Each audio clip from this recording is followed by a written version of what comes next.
Twitters. Didn't get a YouTube one yet.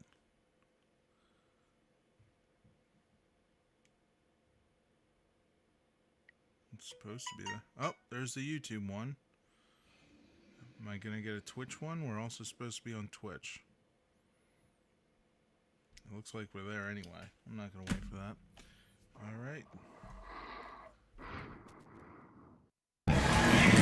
You know what time it is. Buckle up and enjoy the ride. And we are live. Greetings to our loyal WFYL listeners around the world. Welcome back to your Philadelphia live stream, only on the Freedom Station. I want to thank each and every one of you for tuning in once again, because you still have the right to hear and the right to be heard. Ladies and gentlemen, my name is Mike G. As always, with me are Philly Chris, Russ, the producer, and Liberty Lee. And you're listening to Mike G in the Morning with The Law Matters. And you can listen to our program every Friday at 7 a.m. Eastern, only on the Freedom Station, WFYL. So let's be heard. I want to remind our listeners that you can participate in the free and open exchange of thoughts and ideas throughout the entire week by visiting MikeGinTheMorning.com.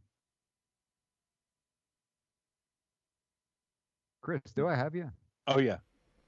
You said MikeGinTheMorning.com. There you are. You're frozen on my side for some reason, Oh, and am I I? do not see any of the slideshows coming up as video on Oh, Russ, the okay. producer's end. Oh, all right. There, I see a Russell? blank screen. Do you see a blank screen, Philly Chris? I see you, and then I do see the... It's supposed to be the Mike G in the Morning with the serial guy. It works on the stream. I don't know what's going on your end.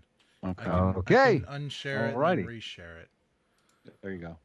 So like we're good. participate in the free and open exchange of thoughts and ideas throughout the entire week by visiting MikeGinTheMorning.com. Philly Chris, say it again. It just sounds so good. MikeGinTheMorning.com. How about you, Russ? Can you say it? MikeGinTheMorning.com. Tell your friends, tell your family, tell your barber, tell your Uncle Jerry, tell anybody who listen to check us out at MikeGinTheMorning.com. I also want to remind our listeners about the Powerhouse lineup we've got here at the Freedom Station, 1180 AM WFYL.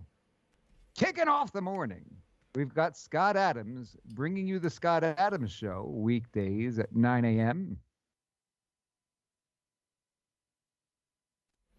You want Sorry, me to help you Russ. out?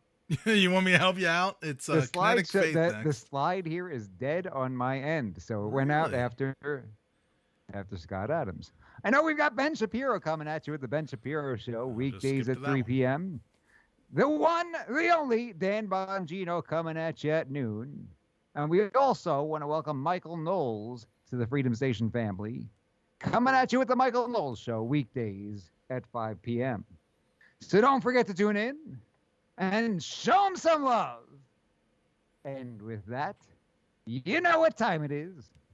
Buckle up and enjoy the ride. Hit it, Russ. You know what time it is. Buckle up and enjoy the ride. I don't know if you can see that one. Absolutely could not see a thing. Should I be signing in and signing out? Signing Yeah, out and why signing in don't again? why don't you leave the call and then join the call? All right. I'm not I'm not set up to do this with only one person. There we go. Mike off this early. Yeah, we're just gonna kick Mike off of his own show. All right, Due to ladies and technical gentlemen, thanks for difficulties. tuning in. Let's go, Brandon. Yes. Kick the show off with a little Brandon. You know, very nice. Little SpongeBob font there you got there going, Russ. Yes, I did not have to search very hard to find that one. Mm-hmm. Do we know when Mike's coming back? Should we just I continue don't know that he's without coming him? back. I think he's done. Oh, there he I is. think that's it. And we're wrapping up the show, ladies and gentlemen. That's the time. That's all the time we have for today. I finally quit. Right. Oh. Long overdue. I can see the Quits screen. You live. can I see the can't- screen I now. can see Let's Go Brandon in the SpongeBob SquarePants lettering. Is that what There that we is? go, yeah. Yes, that's exactly what it is. That was supposed to come after this. It was supposed to be After just the Michael a Knowles surprise. show. I missed the 11 o'clock, the brand new show. All right, you want to shout out the 11 o'clock? We can go back. Let's give a shout out. Kinetic Faith, bringing you values, service, and order weekdays at 11 a.m. You can also check them out on Rumble, rumble.com/c/Kinetic Faith Show. So give them a listen. Check them on out. Can't Yes. be any more wild and crazy than we are on this program, right? That's right. That's right. For the more reserved, check out Kinetic Faith. Normal programming. Yeah. Yeah. All right. If we're too much for you, if we're making your ears bleed, then check out Kinetic Faith. Yes. They're a little bit more serious over there. That's right. Good. It balances out our program here on the network. So we've got an excellent program ahead of us today. We've got a very special guest who will be joining us here shortly. Mm-hmm. And so Russ is going to go ahead and get him on the line. Have you seen anything that comes to mind, Philly Chris, that you want to get off your chest before we go ahead and do that? Boy, there's Oh no. Oh no. Skype crashed. Uh-oh. Let's join. of our fiat currency. Hey, So guys. looks like the mainstream. He's media's last year's catching up. newspaper Guys. when you listen to Philly Chris. Guys, Skype right, crashed that's for me. So Uh-oh. I didn't get to hear any of what you just said. We still on the It air, wasn't or- important. No, we no, can no. hear you. Okay. Yeah, we're just well, doing a live show here. That's all. Yeah. That's all. Good thing we're not live. Fine, then we'll Yeah. do it live. We'll do it live. All right. Do it live. So Let's see if this cannot be a mess. All right. You guys need to keep talking so I know Skype hasn't crashed again. okay. Because All right, Dave let's has do not that. crashed, Russ, the producer. Yeah, Okay. little technical issues there. Get this gentleman on the phone. yeah, I'm Um, working on it. You know, though, I was thinking we were talking about the flat Earth thing a little bit off the air, Mike. You know, and I was thinking the best thing that could happen to these flat earthers is for Biden to come out and say the Earth is round. Pretty much Oh, everything that's he's saying terrible. these days. Pretty much the opposite. So that would give them good track record. Yeah, right. Do we have Valente with us? Yes, this is him. How you doing? All right. Thank you so much for joining the program. Ladies and gentlemen, we've got Valente Garcia with us. He hails from Texas, served in the United States Army for 22 years with a 2-year break in service. Retired as an E7 Sergeant First Class. He currently works as a private contractor for the Army, digitizing howitzers at Picatinny Arsenal. Is that in the People's Republic of New Jersey, Valente?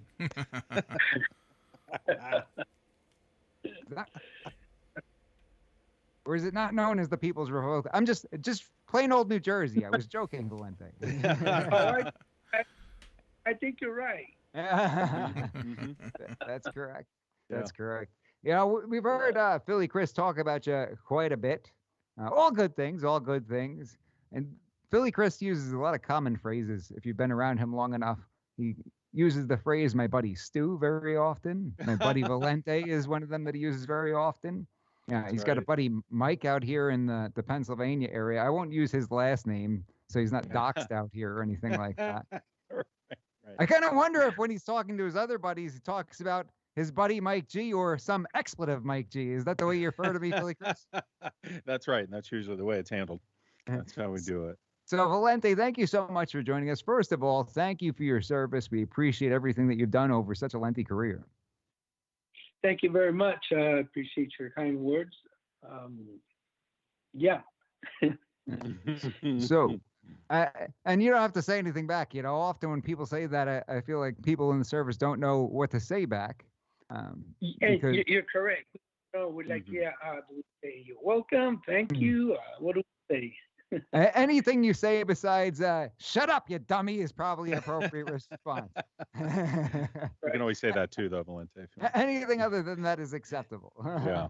So, Valente, Well, why don't you take us back to the beginning here? You've accomplished so much throughout your career. Take us back to Texas. Where did you grow up, and what was it like? Oh my goodness. Lower Rio Grande Valley, place called Harlingen.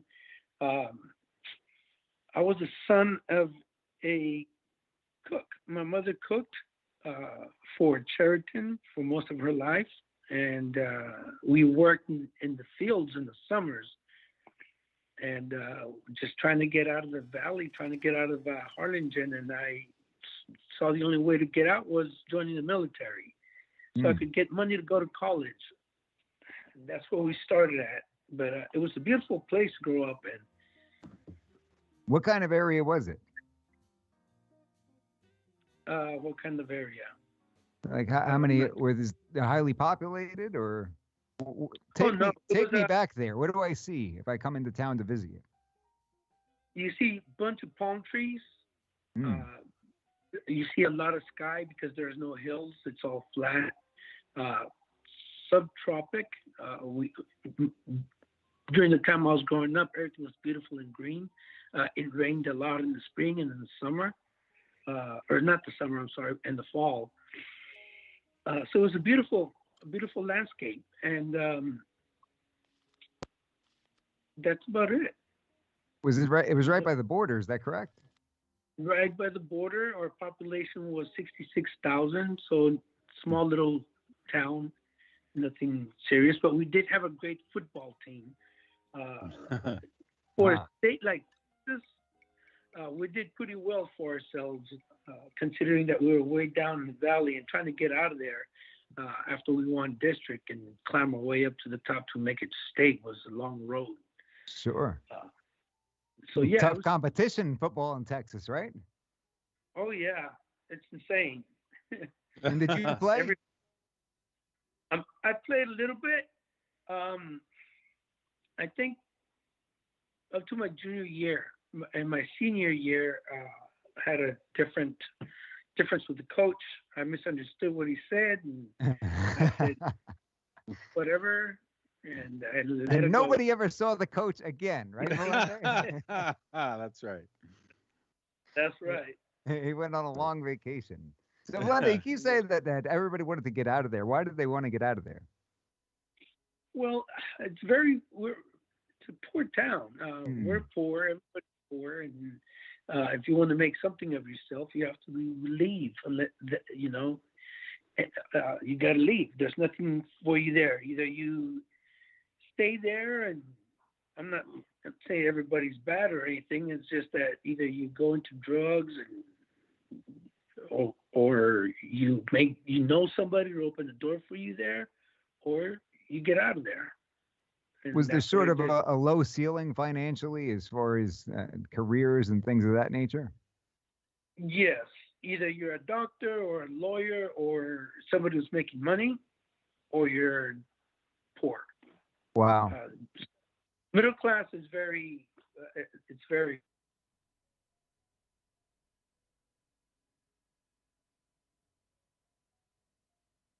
Much more about growing up. I left when I was 17 and I haven't gone back. Wow. So 17, is that when you joined the Army? Yes. So how did that all happen? Did you meet a recruiter somewhere? My friend asked me to go with him to fill out some paperwork. So I went with him, and the recruiter looked at me, talked to me, and he asked me what my plans were. And I told him I didn't have any plans. So he showed me some pictures, and he said if I liked the Army. I said, yeah. He says, why don't you join? I said, done. Yeah. It was as simple as that. Simple, yes. I was looking for a way out. Right. Well, obviously you made the right decision because you stuck with it for over 2 decades, right? Yes. And I'm still working for them at Picatinny Arsenal, still working for the Army, but as a private contractor now. Gotcha. Yeah. Yeah. So sometimes the best decisions you can make in life are made spur of the moment like that, right? Quick decision. It seems that way. Yeah. I don't know if I'm the exception or the rule. Maybe you really played Russian roulette with 5 rounds in there and just happened to get the one that was empty, right? Right. Yeah. Who knows? But either way, it seems to have worked out. So when you joined, where did they send you first? They sent me to South Korea, a place called Camp Pelham, gun for the DMZ, because we were on the border of North Korea. And what was that like? Well, that was a little hairy. I was 17 years old. I didn't know anything. There was a big sign in a place called Fort Papa 3, and that's where we go. And well, let me be careful of what I say, but there was a big sign out there, and it said "Think War," and it really got attention. Especially at 17 years old, didn't know what to expect. So yeah, it was a little hairy. Sure. And But it how was long were you out exciting. I was there for a year. Then it's a 1 year. It used to be a 1 year tour, unaccompanied, which means if you were married, you couldn't take your dependents with you. That has changed since. But yes, it's a year tour. Wow. You said And that then- it was exciting, though? Yeah, it was exciting. It was a lot of fun. I love the culture in South Korea. I immersed myself into it, and I love their food. And the people are wonderful people. They really are. And have you been back ever since then? I went back quite a few times after that. It's like I couldn't get away from there. The Army kept sending me back there. I went back for Team Spirit twice. I went back for another tour in '92, and that was the last time I went. Okay. So you said Yes. things got a little hairy, but they were exciting at the same time. So it's not like there was anything there that obviously led you away and said, "Hey, this isn't for me." No. I knew that when I joined the Army that there might come a time where I would have to go and might see some combat. I knew that, Right. and I knew that I had to prepare myself physically and mentally, and that's what I did. And so that was preparing yourself physically and mentally. That took place before you got out to Korea, right? That was, yeah, well before. As soon as I joined the delayed entry program, which was a year before I went to basic training, and that allowed me to prepare myself mentally and physically. And that way I already knew before as soon as I talked to the recruiter that, hey, this is demanding. And I was going based on what I saw on TV, and I wasn't, and that's what prepared me. That I knew that I was going to do something. And going out there, being raised in a small town, I'd imagine never really leaving that small town. What was that like when you first got there? Was there any sort of culture shock or anything like that?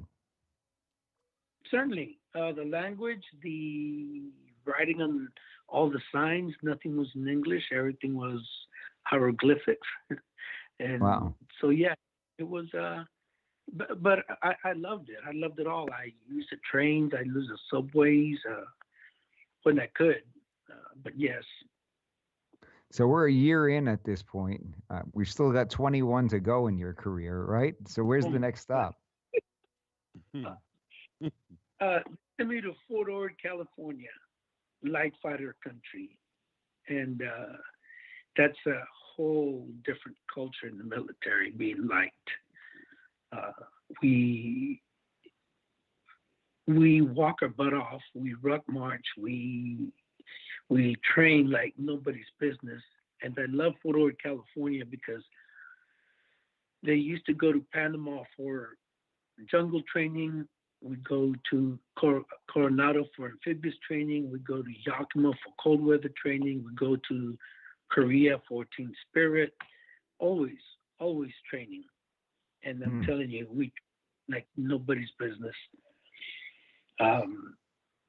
A lot has changed since then. We're no longer in the Cold War, so the thing that we used to have called 72-hour operations is out the door. That used to be we would the first 72 hours we slept when we could, and that was rare that we would sleep, and we just on the go the whole time.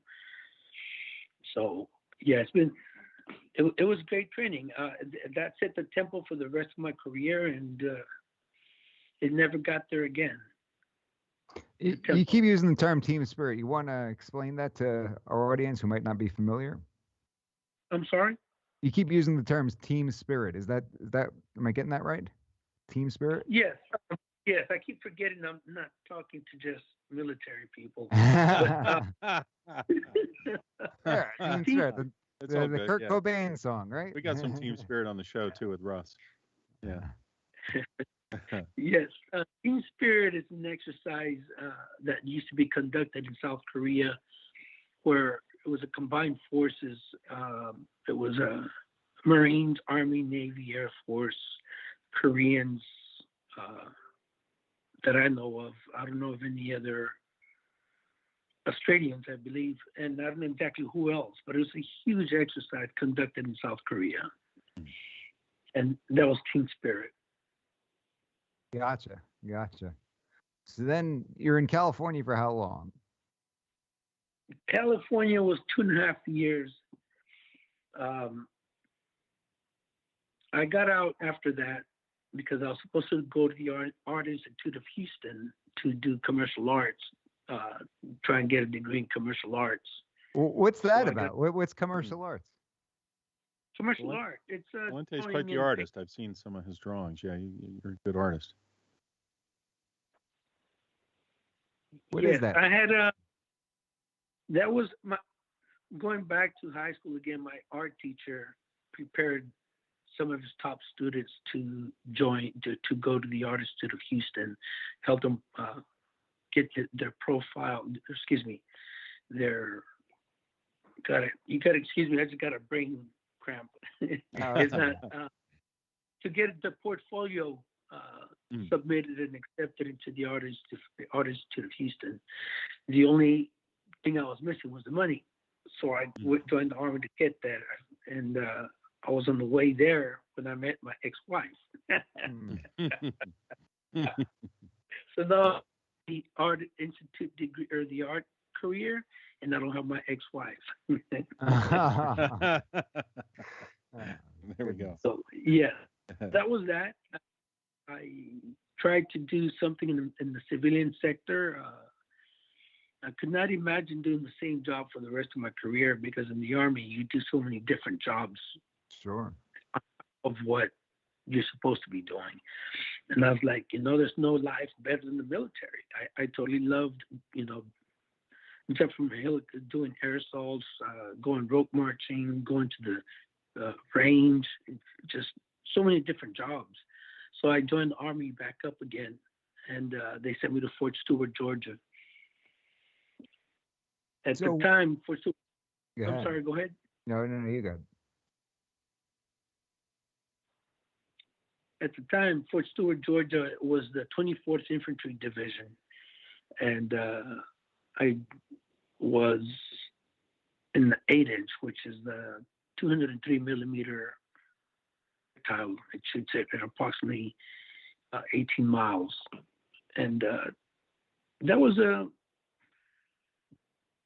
start of my merit, and it went pretty quick. I don't remember too much about Fort Stewart, other than that's where I took off to go to Desert Storm. Oh, wow. Let's back up before we get to Desert Storm. How did you like California? Did you consider staying there? I was 9 years old, had a little bit of money in a car, and I totally loved California. Really? Oh, ecstatic. From things to do, places to go. The coast is beautiful. The sunsets were phenomenal. Just a wonderful place. We were young. We ran all up and down California. Back then they still had a little bit of freedom out there too, right? Right. It's before freedom became illegal in California. Exactly. Yeah. No, getting Yeah. interesting out there now. Did you ever Yeah. go back there for an extended period of time after that stint? Yeah. I have a lot of friends over there, and I go to San Diego. Excuse me, mainly I go to San Diego to visit over there. So weather's so not yeah. half bad, right? The weather's excellent year round. Yeah, The- year round. The weather's The shame what Yes. they've done to the place, ruined it. That's crazy Yeah. now. So Yeah. let's get to the exciting stuff. You're talking about from Georgia is where you got sent off to Desert Storm. right. So what Um, happened? How do you find out that you're going to go? You're going to be in the middle of it. Well, I was clearing to go to Germany. Papers Mm. to clear and leave to Germany, final out. So I went to finally say goodbye to Fort Stewart. They took my clearing papers and tore them. And then my heart broke because I wanted to go to Germany for so long. And I told them I didn't have a unit. My unit had deactivated. And they said, don't worry about it. We'll give you a unit. And a unit came from Fort Benning, and they attached me to it. And I was a red-headed stepchild going to Desert Storm. Mm. Yeah, so I didn't know anybody there. I had to make quick friends and go to go to Saudi Arabia. Mm. So yeah, it was different. I didn't have any. It wasn't like I had already established myself amongst the group, and Sure. so yeah. People think it's bad going to a new high school. Imagine going to Desert Storm and having a salvage shell, right? Yeah, right. Whole new group. Yeah. Exactly. Yeah. How does that work, we went- Val? Are people pretty accepting, or is there a little bit of jabbing and so forth in the military? I guess. It's a little like the bit, scene or- on yeah. Forrest Gump when they're getting on the bus and everybody's like, "You can't sit here." right, right. Yeah. No. Seats taken. Seats. Both. A little bit of both. Of Uh-huh. course, the new guy has got to prove himself to his section. They got to see what type of person that new person is. They'll help you out. At the same time, the guy whose position I was going to take is, of course, he's like, standoffish a little bit, which I understand. But yeah, overall, everybody is accepting, especially when we're going to combat, or possibly, I should say, going to combat. So they were welcoming. That's So good. then, how long are you over there? If you had to point out one thing that you're allowed to talk about to everybody on the air, Yeah. what would that be? We got there in August, late August, and we left after the 100-hour war. We left in April. Gotcha. So that was eight months from start to finish. It's- The thing that stands in my mind is when they opened the doors to the airplane, mm. like a furnace had opened up. Mm. That the air-conditioned airplane was quickly turned into a furnace. It was hotter than can be. I was just amazed at the heat. And that's coming from somebody that comes from South Texas, where it's very hot. Right. Right. Right. It's even hotter. I was like, oh my God. Did you notice anything distinct about the smell? Because we had somebody who was over it. Was it talking about Iraq or Afghanistan when Dominic was on, Chris? Oh do you yeah, remember? right. Yeah, because What they he were was burning saying that- stuff at the field, right? Weren't they burning the waste and everything? Yeah. Do you remember anything about the smell over there? No. No. He didn't have the same experience. Same Did time. different time period though, right? Yeah. Different place. Right. Different place, different We time. I learned was just wondering of- if that was just like a thing among people when they go to war, Right. Right.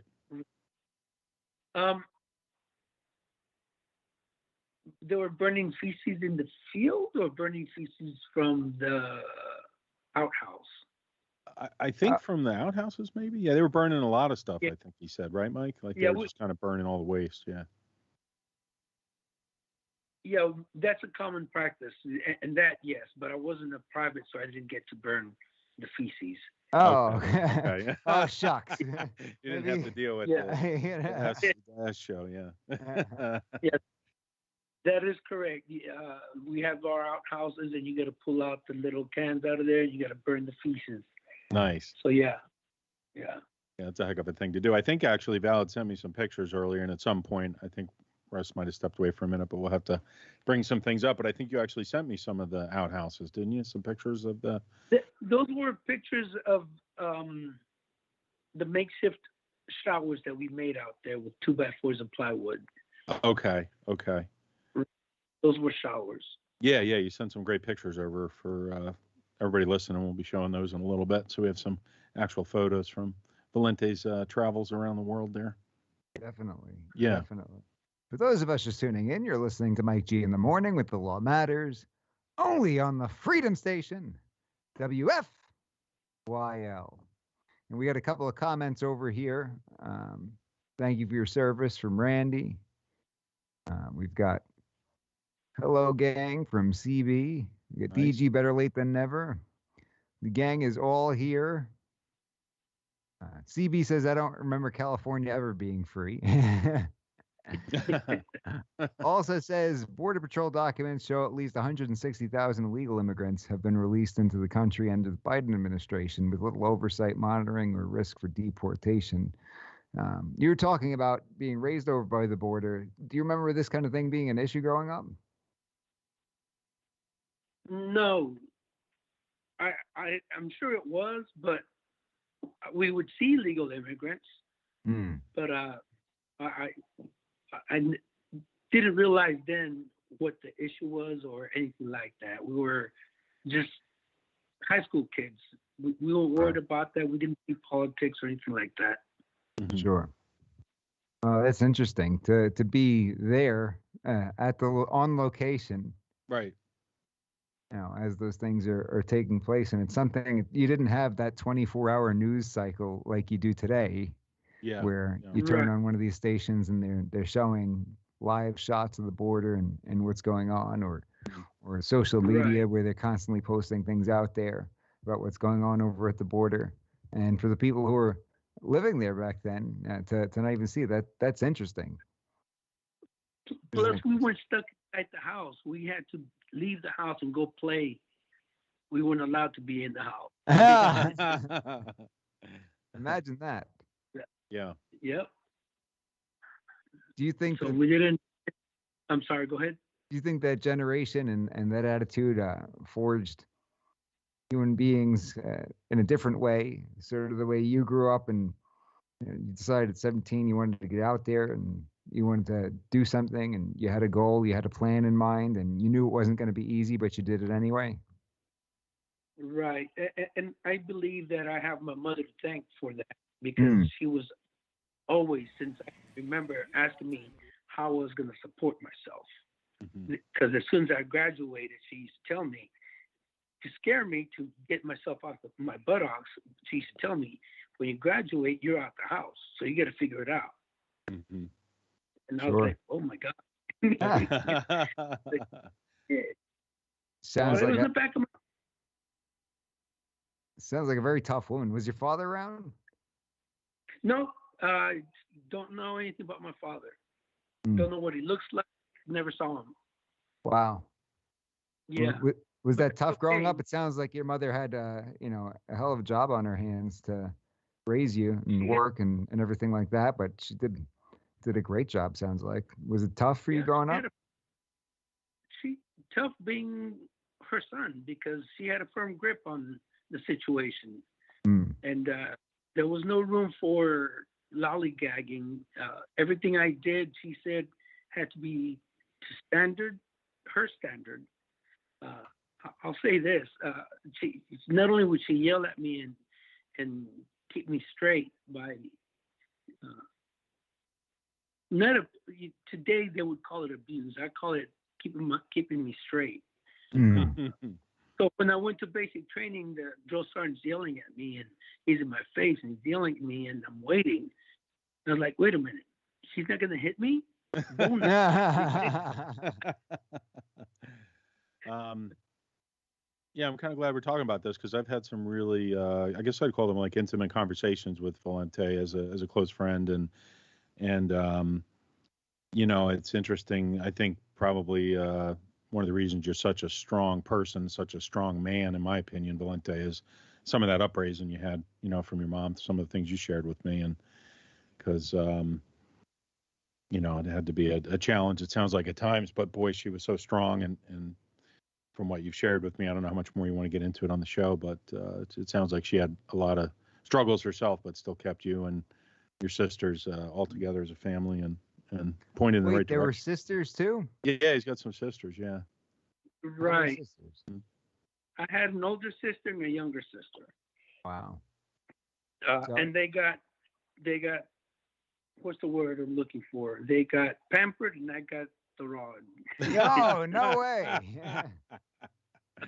There we have it. Yeah, What was that about? all in good raising. I think the way my mother was, it's because she knew she was raising a man, and she couldn't be soft with me. That's a good point. Mm. It's a good Yeah. point. Do you think that you would have been worse off had she been softer on you, the way maybe somebody would be today? Most definitely, I would have. Me being strong, being a boy and being strong-willed. If my mom was soft, I would have ran her over. Mm. She was not gonna have that. And she let you just do whatever you wanted to do and make your own decisions and things like that. You would have run wild. If she would have been soft, Yeah. yeah. Yeah. Yeah. If she would have taken the philosophy that, listen, I'm not going to tell him what to do. I'm going to respectfully and politely ask him to do what I want him to do. But that's it. I'm not going to punish him. I'm not going to do anything like that. Do you think that would have worked out well? No. No. It seems like that's what's going on today, no? Right. I would have definitely tested the waters more than once. Yeah. Yeah. It was easier Oh, to do man. that now. So go, do you have anything else, really, Chris, on that before we move forward? Yeah, I mean, it's pretty impressive, I think. I really enjoy talking to folks like Valente who come from a background where there were certain challenges, in his childhood, from what you shared with me, and how much your mother did to put you on the right path and the struggles she had to go through. I know you've shared a lot of things with me. And yeah, I think there's a lot of lessons that are there for maybe the kids of today, because they're kind of coddled a lot more and not taught the responsibility. I mean, Valente is one of the most organized people I know. I'm sure a lot of that comes from the military, but even like when I'm over his house, you should see everything's like it's got its place. Perfect It's order. completely organized. His car's always clean. Like it's impressive. The opposite of Mike G. Right. Yeah, like I could learn a lot from Val. And I have. Valente and I actually, would be the odd couple if we lived together. That's right. But no, I don't think I know anybody more organized. Like everything's in its place. We have somebody in the comments. DG says, "Update us late arrivals. Who are we listening to speak?" We've got Valente Garcia with us, hailing from Texas. He served in the United States Army for 22 years with a 2-year break in service. He retired as an E7 Sergeant First Class. He currently works as a private contractor for the Army, digitizing howitzers. Am I saying that right? Howitzers? Yes, cannons, howitzers, same difference. Big guns. Like the ones behind Picatinny your mic Arsenal. there, yeah. So that's who we've got with us, telling us his story and how he joined the military and where he went from the very beginning all the way throughout his career. So what happens after Desert Storm? I went back to Fort Stewart, Georgia, briefly for 6 months. I got orders to go to Korea, and back to Korea for another year. This time it was a little different, though, because instead of doing artillery, I was working at division level, and that's where I learned computers. That was in 92, 93. Computers are coming on board pretty strong, and I asked them that whatever school they had to do my job better, that taught me computers to send me. And so that's what I would do. That's what they did for me. They sent me, and I learned a program in the Army called, I'm sorry, excuse me a minute. So we learned it. I'm stuck here. I forget what it was.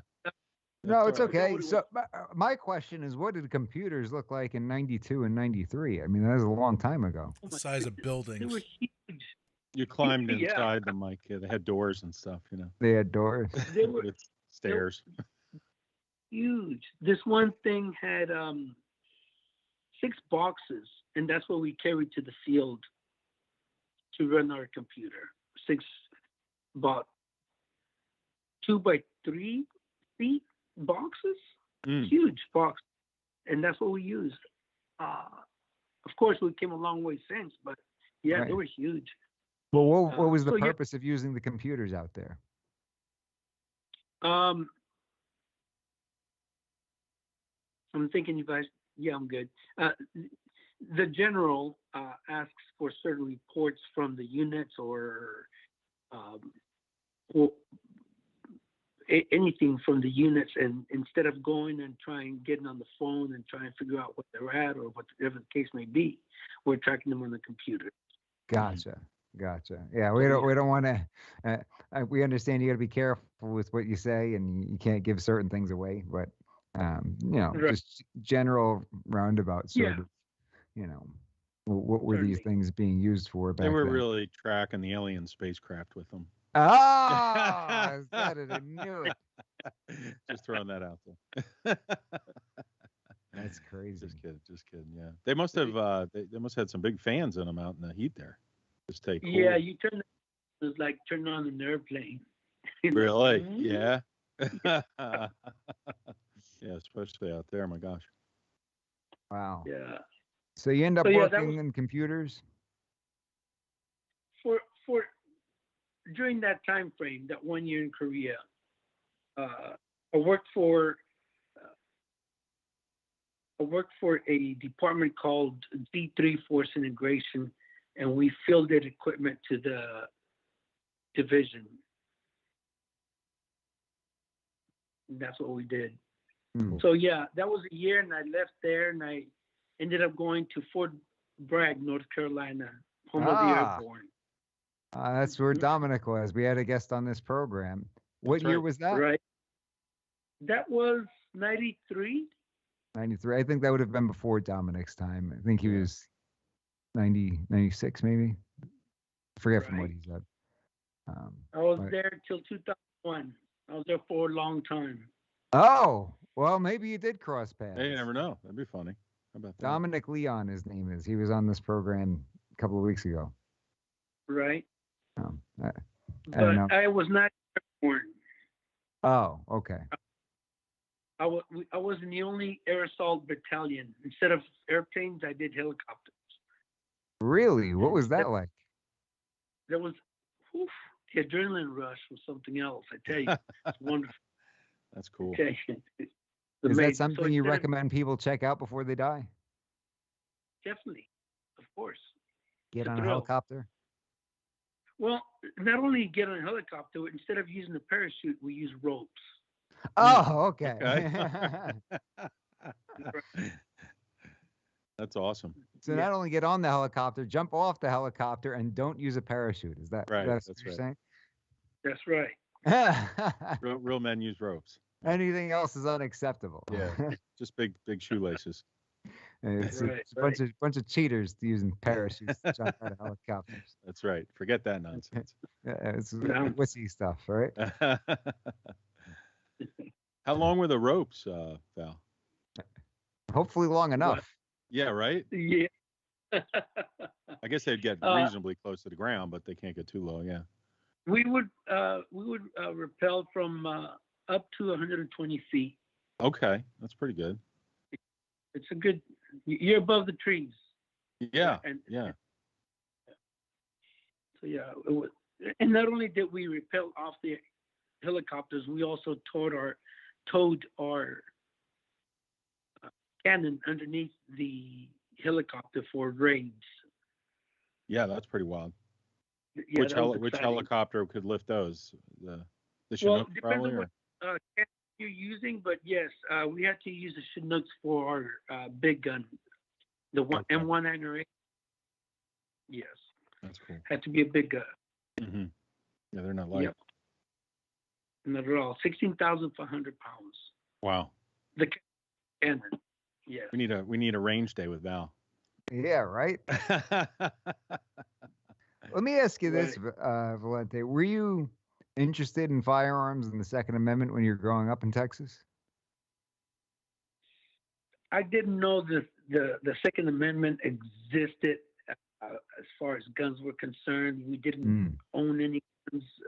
That wasn't even a thought in my mind. Wow. Right. It's I not just until knew you that I got wanted to the military? Right. Once I got in the military, of course, I still didn't. I've never wanted to own a gun. I wanted to shoot them. I think shooting guns are wonderful, and I love it. Now that I'm older and I think about it, I totally support the Second Amendment. Mm. Let me ask you this, as someone who had no experience at that point in time going into the military, do you think that you were better off because you didn't go in with any bad habits or this attitude that you knew everything? Because you'd think that a lot of kids growing up in Texas or Oklahoma or some of these areas, they might go in, and if they've got bad habits that they've developed over a period of 17 years and they feel like they've been around guns their entire lives, it's actually a disadvantage. Possibly. Were you just Yeah, there to definitely. learn and able, willing to be molded by your trainers?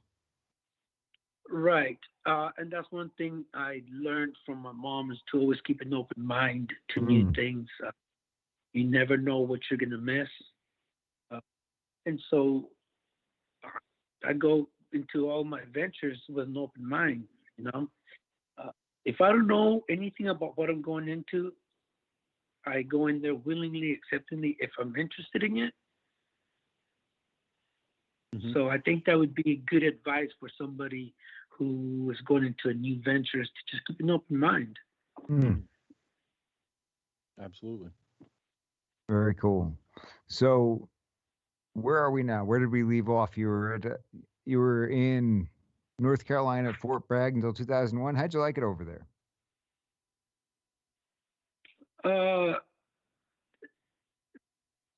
I really liked Fort Bragg. It wasn't my favorite post. It was my second favorite to Fort Ord, California. But yeah, it was a lot of good training, and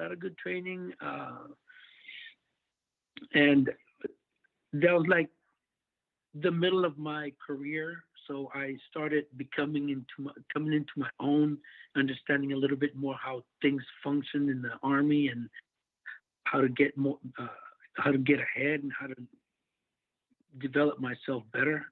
And so I pressed on, and I was able to move up the ranks. And not only was I able to move up the ranks, I was able to move up from just a regular gun line.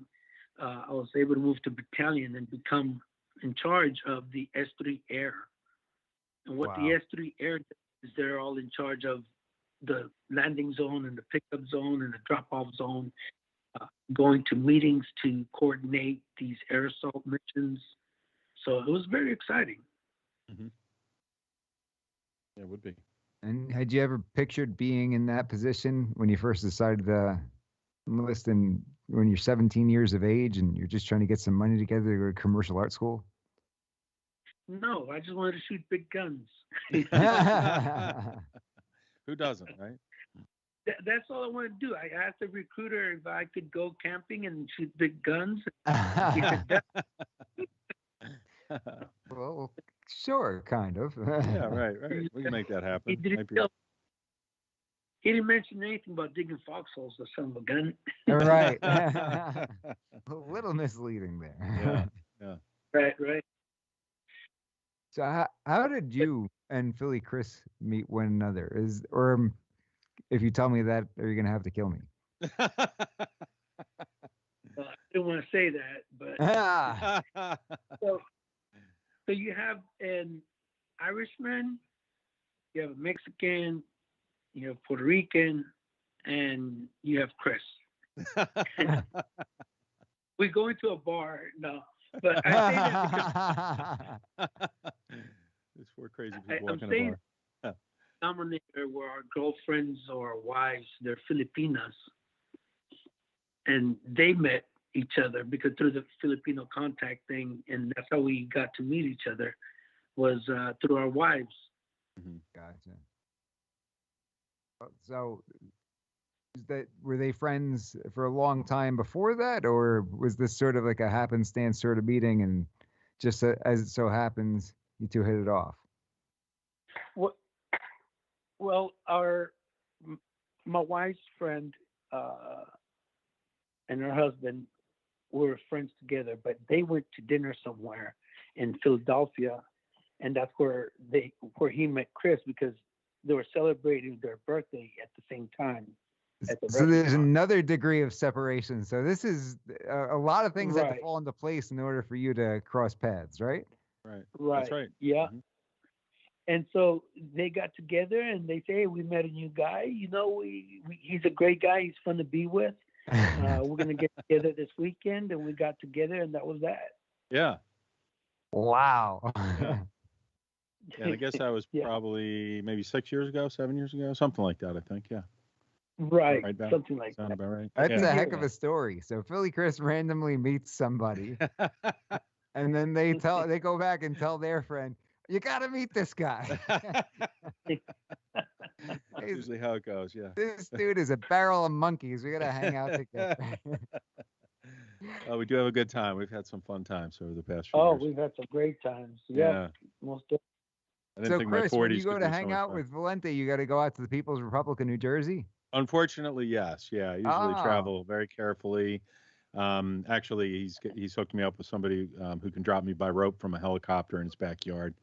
So, So you don't have to worry about driving, yeah, that's right. Then we bringing your have car, and God forbid you got a hollow point round rolling around in the back seat exactly. or a keychain. Forget it. Forget that nonsense. Yeah. But we it was a good time. Do some grilling, sometimes a little drinking, hang out with the women. Mm. A lot of fun. Didn't think my 40s could be that much fun, really.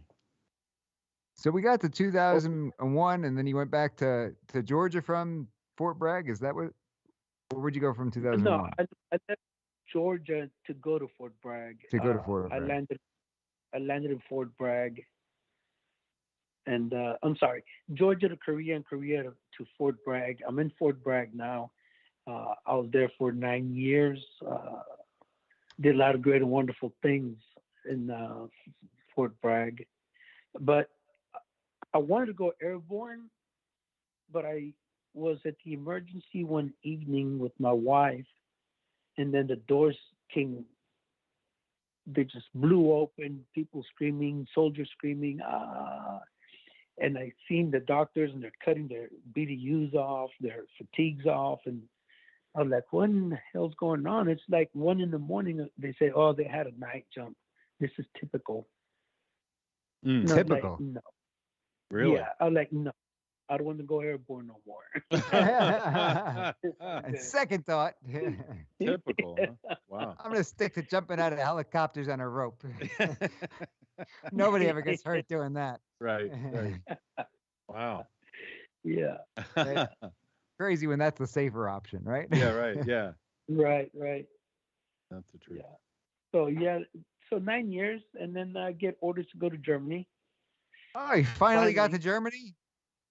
Finally, at the end of my career, or almost the end. Yeah. So I go out there, become an instructor in Germany at Grafenwehr. And Germany, oh my goodness, it was everything I expected and then more. Just wonderful, great times. Trying to see how much I want to put into this, but again, from there, from being an instructor, I get promoted to E7.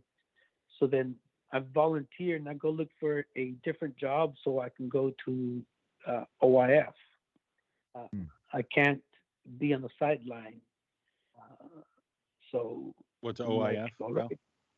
Oh, I'm sorry. OIF, Operation Iraqi Freedom. Oh yeah, okay, gotcha. Okay. Yeah, off to Iraq again. Okay. So I find Yeah. a job in Schweinfurt. So I moved to Schweinfurt, where I have a month and a half to prepare before we have to take off. That's what we do. And yeah, ended up back in Iraq. So, well, we landed in Kuwait. I already know it's going to be hot as can be. We land in Kuwait. Then we have to convoy up north in our vehicles into Iraq and go through Baghdad and go through Samara bypass and Tikrit and finally make it to where we have to be at. It's all the way up there, up north of Iraq. It was a hell of a drive. Of course, we stopped along the way to get some sleep and get some food, but that was something else. Can you tell that story, Valente, you shared with me about how you guys were having trouble seeing and you had to communicate with each other to drive? That's where that happened, right? Oh, that was just a storm. Yeah. That was just a storm. It was so hard to see because of the dust. Right. And just getting kicked up from the sand, real fine sand getting kicked up. So you can hardly see in front of the vehicle. Right. And we had to use flashlights so that we could see how far away the vehicle was in front of us. Yeah, that was something else. But yeah. So I'm back in Iraq. This time a little different. Instead of being out in the middle of nowhere like we were in Desert Storm, we actually in town in a place that the military has taken over and made their own, and we have a forward operating base just outside of Baji, Iraq. So I'm there for a year again. Yeah. Being over there, did you see some stuff that you carried with you for a long time when you got home? Yeah.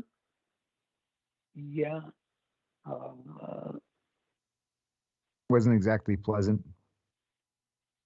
No, not at all.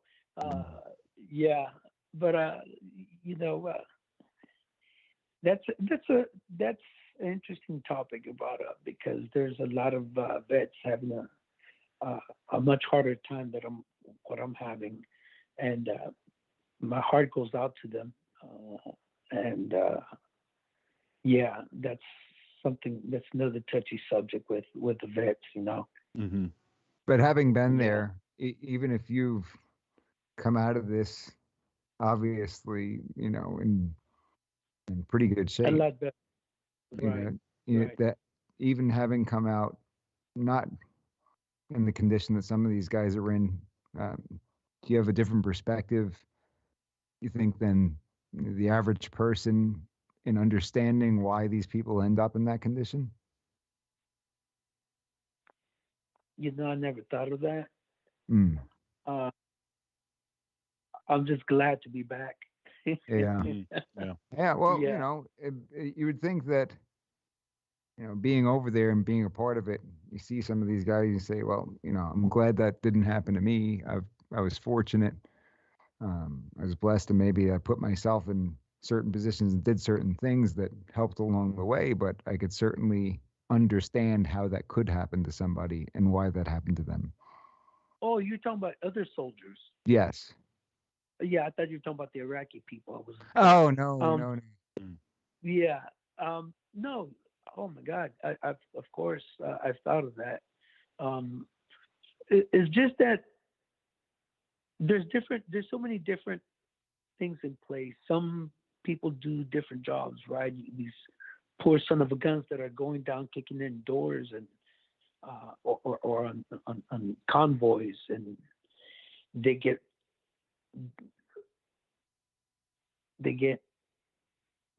into a scuffle with the insurgents, and they see some hairy stuff out there, and so of Right. course they're going to be a little bit worse than other, and even then there's some that see it to different degree. So it all depends on what they see, what everybody sees, what and also how a certain individual deals with it. Hmm. So I had a really good. Well, I'll leave that alone for some other time. But yeah, totally. I'm glad that I was able to. Okay, I got to what's meet- for some other time? I'm sorry. What's for some other time? I was gonna say something, but no, I'll leave it alone. I was fortunate when I got here to New Jersey that I went and I got help from the Veterans Administration. There was a gentleman who was a Vietnam veteran, and he's a counselor. And I'm telling you, this person was instrumental into me dealing with my situations. Hmm. Which for me to go to being Mexican and coming from my upbringing, for me to go to a psychiatrist is unheard of. Gotcha, Mhm. gotcha. We don't do that back home. You're like, you're. My mother in those days would have said, "That's pendejo, you're stupid," and slapped me on the head to get my stuff together. Right. Well, You everybody but- remembers watching The Sopranos that Tony was embarrassed, right? right. Nobody could know about this. And then after the So, TV show, it kind of became cool for a period, right? Everybody wanted to do it because they wanted to be like Tony Soprano. That's right. That's right. Right. Funny how things So, change. like I was fortunate that I came across this gentleman, and he did a great job helping me deal with some things, and I'm a fortunate one, Hmm. But yeah, so we came back back to Germany for a 2-month period, just long enough for me to get my stuff together and ship it off back to good old America. And I landed in Fort Sill, Oklahoma, home of the artillery. Ah, Okay. been there, sir. Been there. Hmm. How long Right. were you in Oklahoma? It's Lawton. That's Lawton, correct. Well, that was basic training and AIT for me in the very beginning of my career. And then I went back in 05 to 08. So 3 years. You said you like California the best. You gotta like Oklahoma the best. Come on. Mike spent Well, some time out there. I spent 6 years in Oklahoma. Really cool. Yeah. 6 Very years. Wow. Yeah. Not in In- Lawton. in- Not in Lawton. I was Oh, a little bit I was for gonna say. undergrad. I was in Shawnee, which is actually closer to Tinker Air Force Base, but not too Right. terribly far from Lawton. It's Right. outside of Oklahoma City, and then spent 3 years in Tulsa. But my brother-in-law was over at Lawton for basic, and when he was getting ready to have his flight back, they had a smoking lounge in the airport, and he had a ton of time before he was going to have to leave on his plane. So I went in and got a non-boarding pass and brought some cigars, and you just hang out in the airport and smoke cigars. Nice. Nice. That's In awesome. Lawton. Try to do it. It was well, he flew out of Oklahoma City, but he had been in Lawton Oh, okay. for Yeah. for basic training. Try doing that in California, Val. I know, right? Yeah. Forget about it. More freedom in Oklahoma. Hmm. Right. Wow. Yeah. So that's where I ended my career in Fort Sill, Oklahoma. I got I ran into my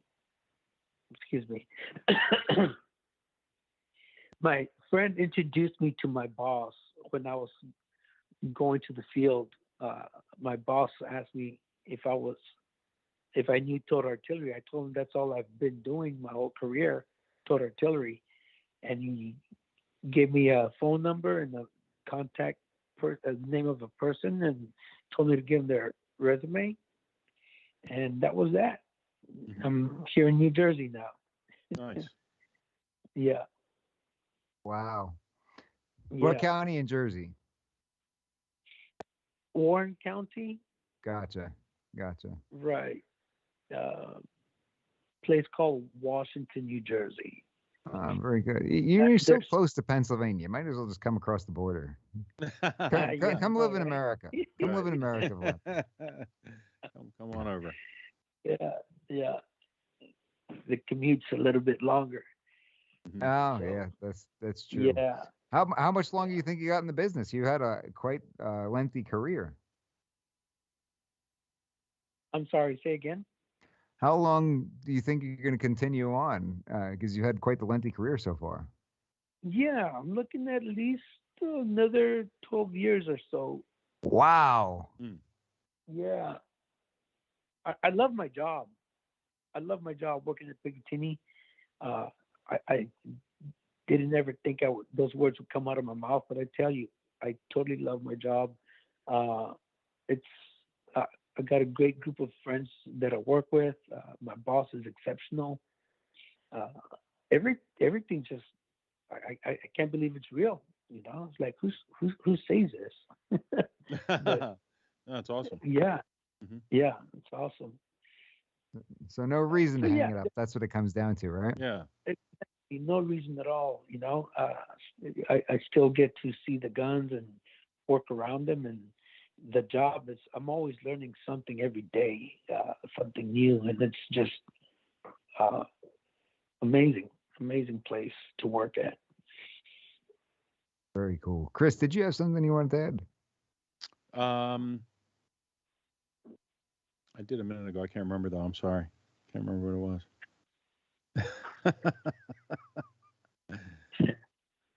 Are you being like Valente now, and you say, "Oh, well, I had something, but I'm going to talk about it next time"? That's right. That's right. Yeah. What was that? What was that going? What was going on there? We got to pull it. We got to pull it out of Valente. Right. Sounded exciting. We're going to interrogate him. Yeah, that's right. That's right.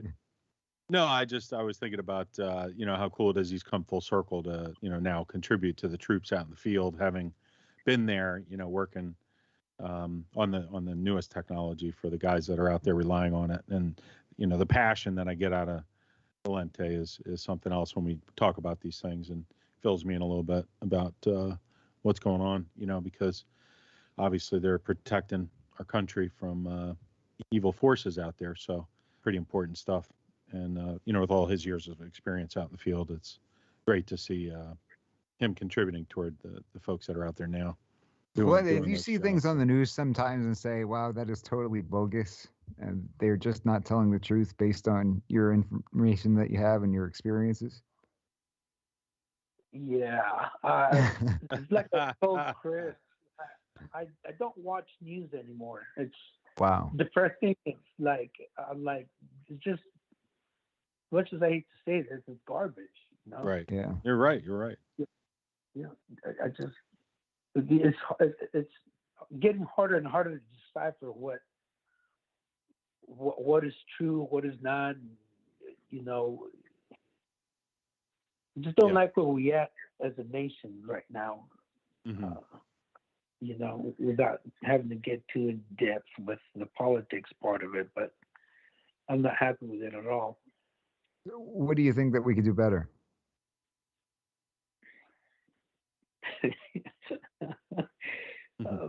Put a boot up somebody's rear end and get Now we're talking. You talking about Russ, our producer? I think he says, No. "Let's go, Brandon." Yeah, let's go, Brandon. Yeah. Let's go, Brandon. What can we Go, do? Brandon. What can we do better? Stop fighting amongst ourselves and saying, "Oh, you're a Republican or you're a Democrat." Forget all that and just say, "Hey, what's good for America? Mm. Right. Right. What makes sense? Does this make sense? No, then why are we trying to push for it? Sure. You know?" Hmm. Do you think one side tends to do a lot of things that aren't good for America, or have a lot of ideas that may not be so good for America? Seems Well, like it one side depends on doesn't what. really like America all that much sometimes, no? Well, if you ask in my honest opinion, it looks like depends on what side you're standing on. It looks like the other side's doing that. Uh, well, From what I I've guess seen, from what I've heard, Yeah. I'm like, come on, man. We don't need to get into fights. We need to fix it. Well, there's such a And divide. I think you bring up a good point, Val, because there's just such a divide now. We've talked about this on the show. It's like there's no middle ground left anymore for most people, and that's the sad thing. But I think unfortunately the people who are really pulling the strings is, that's what they want. They want us so divided and unfocused on unifying, what we have left as a nation that they can continue with their well, it's their tough narrative. because it is tough though because certain things are non-negotiable. No. Yeah, sure. I would say that's exactly right. And what the problem is, though, I think, Mike, is that people on the left have things in their mind that are non-negotiable, that are complete polar opposite of what the people on the right are. Like the left, and their reality, their truths, in some ways, for those people on the extreme of both sides, and really not even so extreme anymore, right? That's how I see Well, it. I don't know. I look at some of them and some of these issues and I'm like, is this really that extreme? Yeah. Am I going crazy? Is there a difference today as opposed to 20, 30 years ago? I mean, there shouldn't be, but I think there is. Well, look at what we're seeing. Go ahead. and it's funny you should say that, Mike, because that's what I was going to say. There's things that are non-negotiable, but they've been there for how long? Mm. And why are we where we at today? We weren't there decades ago. And it's just that everybody's fighting for their side, and it doesn't matter what they're fighting about. They just want to win. Mm. Yeah. And that's the problem. Winning isn't everything, man. You're taking the nation down just because you want to win. Sure. Yeah, and I think So- that's why there's external forces that are pushing us apart and dividing us, which is happening on a global scale right now. One thing I've even noticed on the social media platforms is now folks are fighting more internationally. I don't know if it's the algorithms, but I was on a board last night and people were going back and forth about politics, internationally, which I haven't seen as much, but it's really heated up, especially in the past few months. So, yeah. So what you're talking about people ruining the country in the name of trying to win. What do you think are some of the things that need to stop? What kind of things do you think are mainly ruining the country?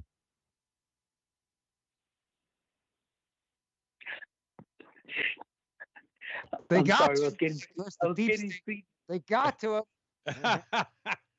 That helicopter's I out was back, getting- isn't it?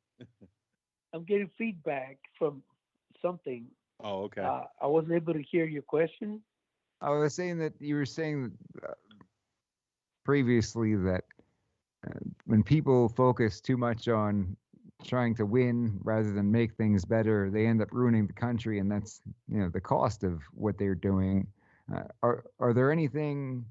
Is there anything that you can mention in particular that you think, hey, this is really ruining the country? People got to stop doing X. Stop putting people's money in their pockets. Mm. That's like one thing I see. I don't understand. We there's taxes and taxes and more taxes and for this and for that, and it's like, okay, so where's the money? Mhm. Where's the service that you said we can provide, and why does this have to continue going when it should be taken care of already? It's generally not a Republican idea, but I'll give you that, Val. We'll let you slide on that one. And are you saying is it you're trying to be the mayor here and be diplomatic and say, you don't want to attack either side or anything like that? But I just want to get it on the record that generally Republicans aren't out there trying to raise taxes. I'm just saying. I think that's a fair point, isn't it, Billy Chris? Yeah, that tends to be the case, more so on that side. And we're seeing taxes being raised, now, and in different ways too, because when you look at inflation and the gas and the other things, even though they're not, technically taxes, they are a tax, and that affects everything else. So You got to pay it. yeah, it becomes sort of a unwritten tax, and we're seeing, the gas prices just hit over $80 a barrel. We have all these ships on each side of the coast all backed up and causing problems with the supply chain. So it's just going to compound. I don't see it getting better, only getting a lot worse in the near future, unfortunately. Yeah. We're talking about California. I paid $5.65 a gallon. Yeah, right. That's disgusting. Right. Holy mackerel. Yeah. I don't think I've ever paid that for gas. How does somebody with a regular job afford that, Well, it's becoming more challenging, don't. and even regular jobs nowadays, people who have good jobs and getting reasonable raises. If you get a cost of living raise right now, your salary's going backwards. A lot of companies, play those games where they're like, hey, it's not in the budget this year. We're going to give you a cost of living, some sort of inflationary raise, 3%, 4%. But right now, that's not going to cut it.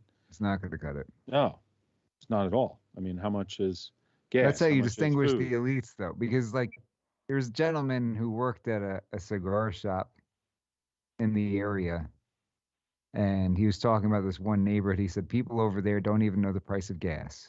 Right. And what he's getting at is that it doesn't matter what the price of gas is. That's never going to affect them financially. Sure. And so they're out of touch. That's right. And we're seeing that separation right now in the country like I've never seen before. And I think most of us would agree. The middle class is getting squashed right now. They're basically destroying the middle class. What You want to talk middle about class? government overreach, Valente? How does it feel that you've been entrusted to handle all of these major weapons over the course of your career? And in New Jersey, you're not allowed to pump your own gas.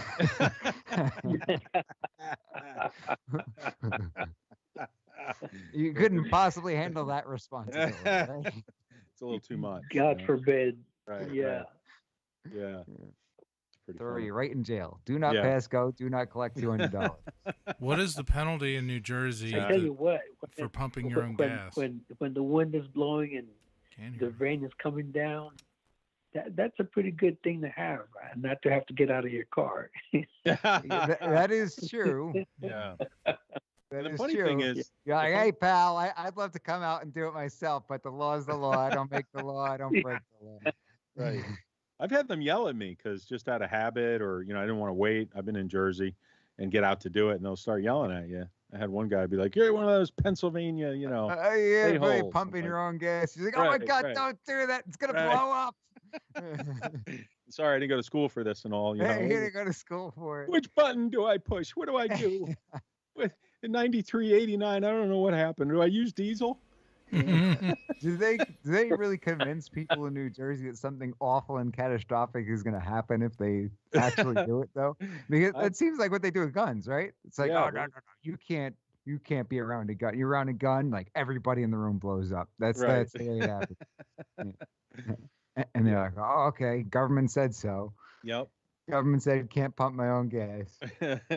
Unless And there was just a guy who had to get out and pump his gas in the rain, like Valente's saying, and he's like, that's it, new law. Right. Maybe that was it. Maybe the elites are like, hey. But the interesting thing is, though, the gas prices are still a lot lower there than most other places. It's one of the few places that has lower gas prices. I guess because the real estate taxes are so high. Don't you pay like $500,000 on your mansion over there, Valente, in taxes? $500,000 a year? What?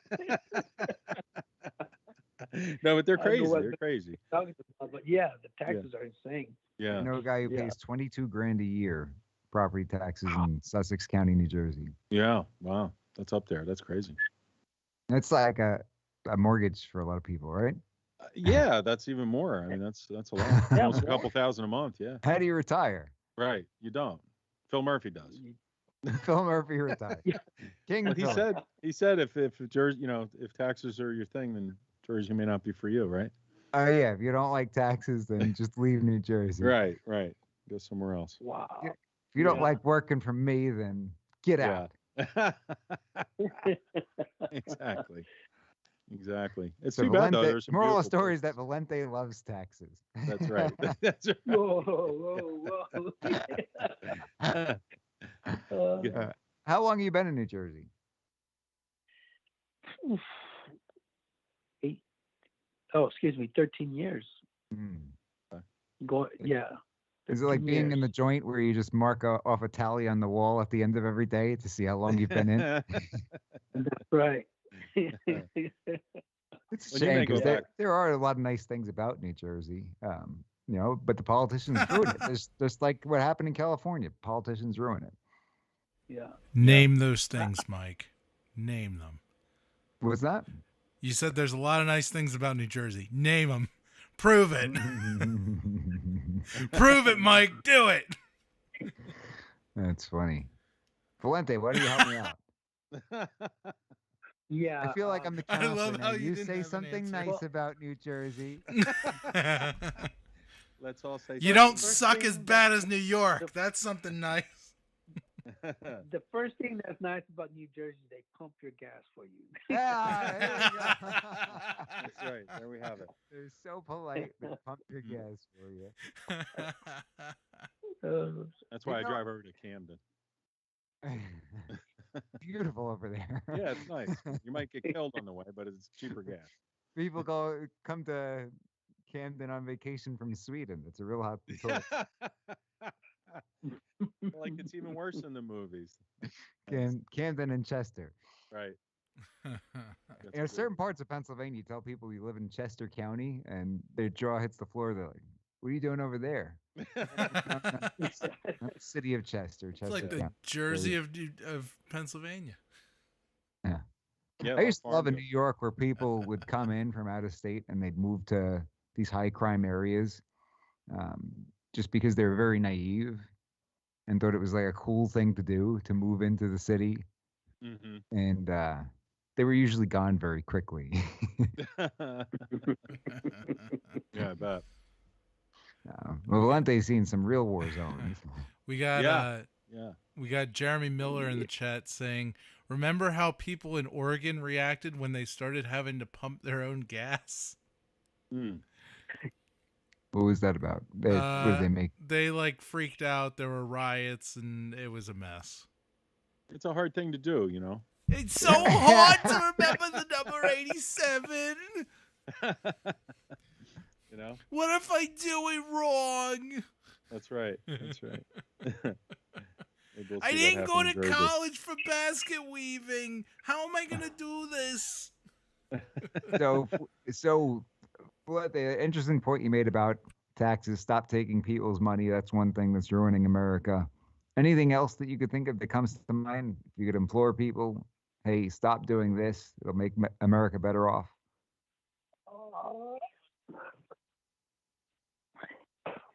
Well, not off the top of my head. I can't think of anything right now. How did you feel about what happened in the news when America left all of that equipment over in Afghanistan? You know, I think that was a crock. Mm. Yeah, I wasn't happy about that. Mhm. Um, Yeah, it's a lot of equipment. that we could have done such a better job of getting out of there, and I think look, you know, that's all we do is plan and plan and plan and plan. Why couldn't we stop, take a minute, and plan how we're going to get the hell out of there without having to go through this? Mhm. You know. So this wasn't a situation where they did the best that they possibly could, and you know, they had good plans, but hey, sometimes things happen, and some things are. No, not like this. Not like this. I don't know what the hell. It's not like they just found out yesterday that they were going to have to leave. Right. We knew at the beginning of the year. So They sort of made there's it like that, people- though, right? They were like, "Hey, Trump put this thing in order. We had to leave immediately." Yeah, exactly, and just leave the stuff there and go. Right. Like, what stuff? Yeah. Yeah, I was. That's BS. Trump said, "Simon says," so we all had to pick up and leave. That's right. That's right. Yeah, that was BS. You got generals, you know, that are in charge of this stuff. They put into And then you got colonels, and you got people that are very smart. Hmm. How is this happening? That's the I don't thing. understand. I was saying that on the show. These people are not dumb. Some of them, but the vast majority of these folks are very strategic and intelligent. And that's why, I think it's by design, unfortunately. I think we're seeing it unravel intentionally, a lot of things going on right now. How could it not be at this point? Every lever that you could pull right now to drop us down on the international stage as a world power is being pulled, it seems, in the wrong direction. So We got a comment from Jay Slowmine about what's good about New Jersey, the beach, and the diners on Route 70. Oh yeah. I've been to some of those diners on 70. They're good. I like enough like a good Jersey diner. I don't mind diners on Route 23 either. Yeah. Decent amount of good diners over there. Yeah, we've some good diners. I'll give them that. I'll give them that. Jersey tomatoes, maybe. The shore. The shore is beautiful. The shore is nice. You see, the reason the diners are good is because they didn't have to focus on pumping their own gas, so they could focus more on how to make the food. So that's why their diners are so good. And that could be it. Maybe we ought to follow in their footsteps. We got rid of the Why don't we just get self-pumping gas? Why don't we just do that?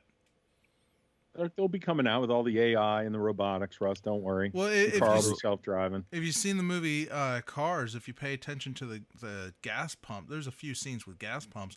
They just put their back tire on it, and the thing pops out of the pump module thing, and just goes into the gas tank.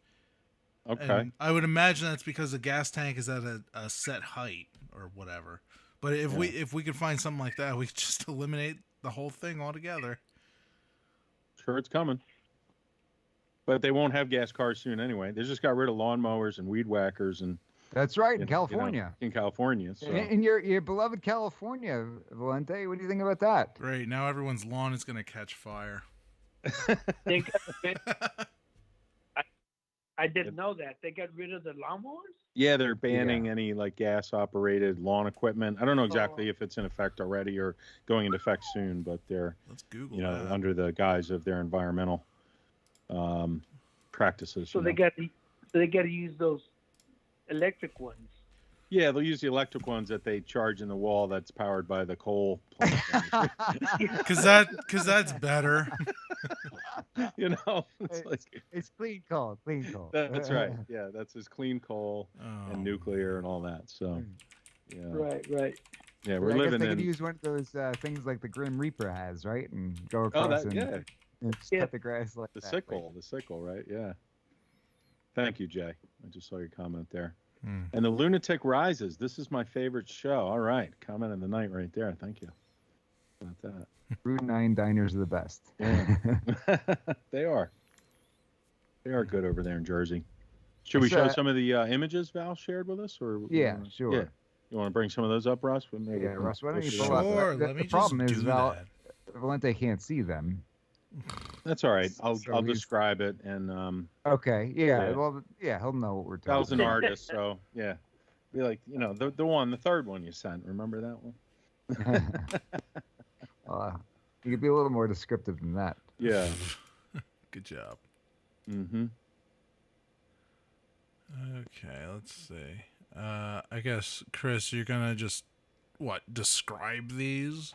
I suppose we can, yeah. Well, the one that Russ just brought up, Val, is the one where you howitzer. see the explosion come out of the end of the barrel with the round shell leaving.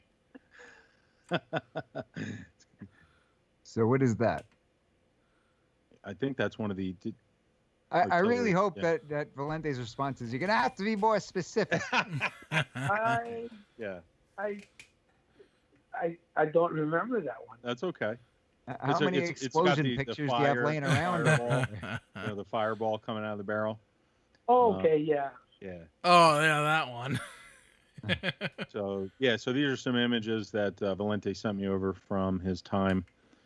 So these are Look, these different two guys are cannons? smart. These two guys Yeah. are smart. They're holding their hands over their ears. Well, yeah, you kind of need to do that, don't you, Val? Yeah, we're supposed to use earplugs. Mm-hmm. Some soldiers use earplugs, but as a section chief, you got to be able to hear everything that's going on so you can catch issues as they occur before the round leaves the tube. Okay. So most chiefs just plug the ear that's pointing towards the tube, and yeah, that's what we do. Well, if you got to be able to hear everything and you fail to plug your ears when one of those things goes off, I'd imagine you're not going to be able to hear anything for quite some time, no? If not permanently. Yeah, no kidding. But no, it doesn't affect you till you're older when you need it. But yeah, during the time frame of shooting the cannon, we plug our ear, and that's what we do, just so that we are able to hear, like I mentioned, every little thing, the click of the firing mechanism closing, the soldiers getting the round ready for the next mission. Mm-hmm. Everything that's going, got to be able to hear, and you can't hear it as well with earplugs in your ear. Maybe for our listeners, Val, you could talk a little bit about, the artillery guns and their significance and the role they play out on the battlefield a little bit. Or not. Or not. Why don't you talk about this homemade toilet that you guys made out there? Yeah, that just came up there. So that's like the showers. Is that what that was? Oh yeah, it's the showers, not the toilet. Yeah, the nice private showers out Same there. thing. Artillery is considered the king of battle. It produces more casualties on the battlefield than any other weapon. So artillery is used to support the ground troops, the infantry, the tanks in the front line. Even though we, during Desert Storm and OIF, there is no front line anymore. It's all around you. But the infantry still get into some hairy situations. So artillery is called in to to be able to save them. Mm-hmm. So that's the main thing of artillery, is to provide support for the ground troops. And the accuracy you've described to me is pretty amazing, because you could literally launch one of those things, miles away and land like literally in the back of a pickup truck or something, right? Correct. Yes. Yeah. And it all stems from our forward observers. Our forward observers calls in the grid coordinates, and if they're on point, then that's where the round's going to land. Mm-hmm. And depending on what cannon you're using, we're able to launch a 100-pound projectile 18 miles. That's today's. That's amazing. Yeah, 18 miles, and it's like you're like a sharpshooter. You're taking into consideration the barometric pressure, your altitude, the Coriolis force of the Earth. All the different factors that would go into what a sharpshooter would do, but just a much larger scale, right? Correct. Yeah, it's pretty fascinating, the technology. Yeah. These are some wild pictures you got out here. Yeah. You sent some great pictures over. Thanks for sharing these, Val. We're going through the pictures right now. Kind of, our producer Ross there is scrolling through them as we're talking. So we just saw a few pictures of Valente there a moment ago, and there's a truck here. It's got like a big some sort of cement piece. Is this part of a bridge or something? Looks like there's barriers on the jersey. Yeah. So that truck during OIF. That's a palletized loading system. Okay. That doesn't show the front wheels. There's two axles in the front, and both axles turn at the same time when you turn the steering wheel. And those cement barriers were used in January of 2004. So to provide shelter Hold on. stop The there for a voting- second. Right? Yeah, I was gonna say that's a good picture. You got Yeah, that's pretty cool. So Didn't keep wanna going, interrupt. Valente, and then we'll. Yeah, so we set up these cement barriers in different voting places for the Iraqi people to come to hopefully, in the event that there was an explosion, that it would protect them. So the people felt safe. Oh, And, okay. the Iraqis turned out excuse me, the Iraqis showed up in masses. We didn't expect so many of them to come out and vote, but they did. Mm. And these Could they barriers vote? provide Could they vote security. by mail back then? I'll say again. Could they vote by mail when they voted? it. Sorry, throwing a joke in there. That would have made the most secure election ever. Right, right. Absolutely no voter fraud would occur. Door for door. Yeah. So yeah, those. I'm sorry. Go ahead. Well, now we have up the. You want to take a Mike, the image there of Looks you in like this you're golden sitting chair. on a Looks like you're in a palace throne. or something. That's in Tikrit. That's one of Saddam's palace. Oh wow, Was that Yeah. his chair? That's his share. That's his chair. that's pretty Did you wild. get to take that home with you? I've seen it in his basement. He's sitting on it right now. I'm sorry, I wasn't supposed to say that out loud, was I? That's his office chair, isn't it? It looks He's like it's just- gold. I'm sure Whoa. that's real gold, right? I don't know if it's gold leaf or if it's gold. I Yeah. didn't even bother to pick. Is Dom like a broke rap artist, like, trying to make it look good? My name is Val. I'm in the army. I was saying, like, you know how if they had rap artists who had this Lamborghini or Bentley or something like that, and he was in the music video, Right. acting like it was his and taking pictures, putting it on Instagram, and then had to file for bankruptcy. And they're like, "Well, what about this?" And he was like, "Oh no, that was just a rental." So Yeah, you hear those stories. Yeah, they're always doing that. Oh wow. Saddam's like, "I'm really broke. It's not real gold. I was just doing the Right, Bow Wow right. challenge." At Walmart, pick up some paint. So there's Yeah. one with the dust is kind of in the air. Yeah, I remember that one Oh, story yeah. Val shared with me where they were driving through the desert and really couldn't even see in front of them. And I believe you were in the passenger seat and you were communicating with the driver on where to go, because did you have some different waves, some goggles on, that or you was- just see that? That was a different story, Chris. That's something else that we had to do at Oh, nighttime. okay. Oh, at nighttime. Okay. Yeah. Okay. Right. Gotcha. Mixing up all the stories. Keep going, Russ. 'Cause Yeah. we got some modern pictures down here a little bit. No, keep going. Keep going. There's a Jeep. Or Keep going. Keep going. Cool vehicles, cool dudes, cool Yeah. guns. Mm-hmm. And then down one. is this more Keep going. showers? There we go. Who's Oh, that guy? Yeah, it's myself and Valente. It's at John a- Candy and Valente, ladies and gentlemen. dinner. It was a few pounds ago, yeah. Oh, Looking good though. We're looking at the image where you're all dressed up with all your medals on and everything. So, That's a lot of medals. yeah. That was a real warrior. We got the real deal on the Yeah, show why don't today. you tell us about Yeah. the significance of some of those, Valente? Wow. Well, we have. Wow, it's been a long time since I've seen them.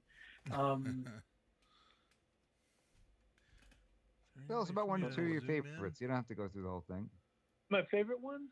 Yeah. One of them is the Iraqi campaign medal, the Desert Storm medal from the Saudi Arabia government. That's the one with a palm tree on it. Mm. Oh, that's cool. Yeah. I think I took that one that night by accident.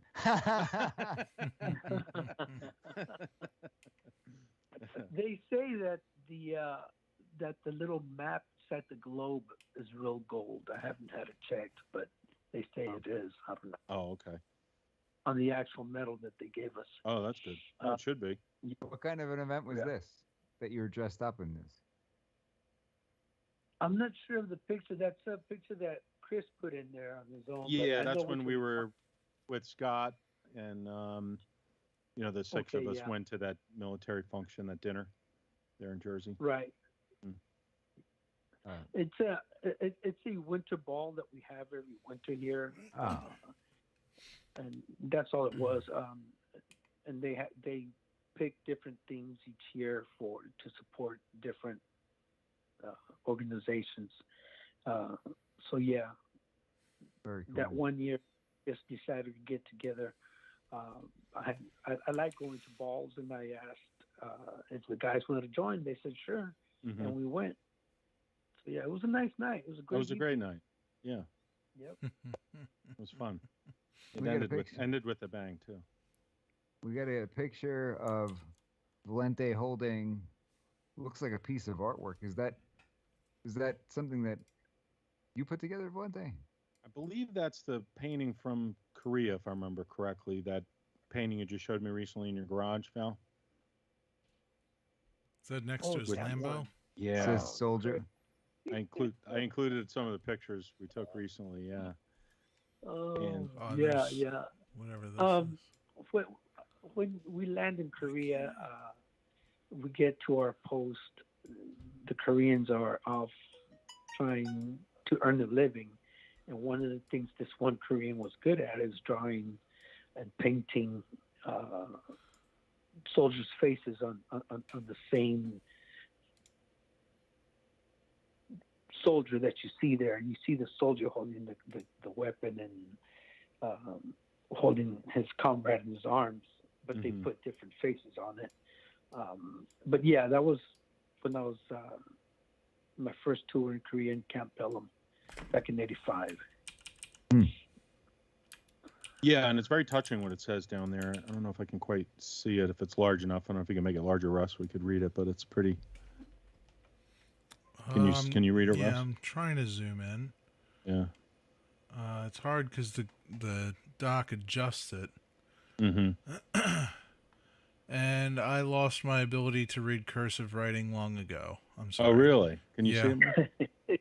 More? It's pretty touching, though, what it says in there. I'll take your word. Looks like I was that which others did not want to be. I went where others feared to go, and did what others failed to do.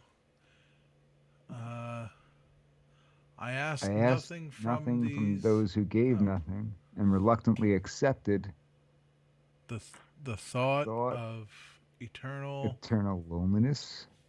Should I fail? I have seen the face of terror, felt the stinging cold of fear, and enjoyed the sweet taste of a moment's love. Is that what that says? Hmm.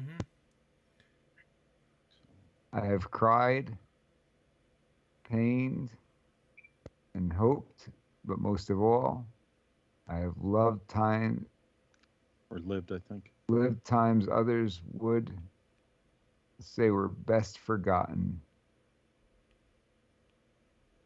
At least someday I will be able to say that I was proud of what I was, a soldier. Yeah. Oh, that's nice. Mm-hmm. Yeah. Yeah, very impactful. Now we got you playing with army toys. Right? Yeah, that's What's this? what is that? That's actually a piece of shrapnel that Valente showed me. That's in his office at his house. He actually painted that on the back wall there.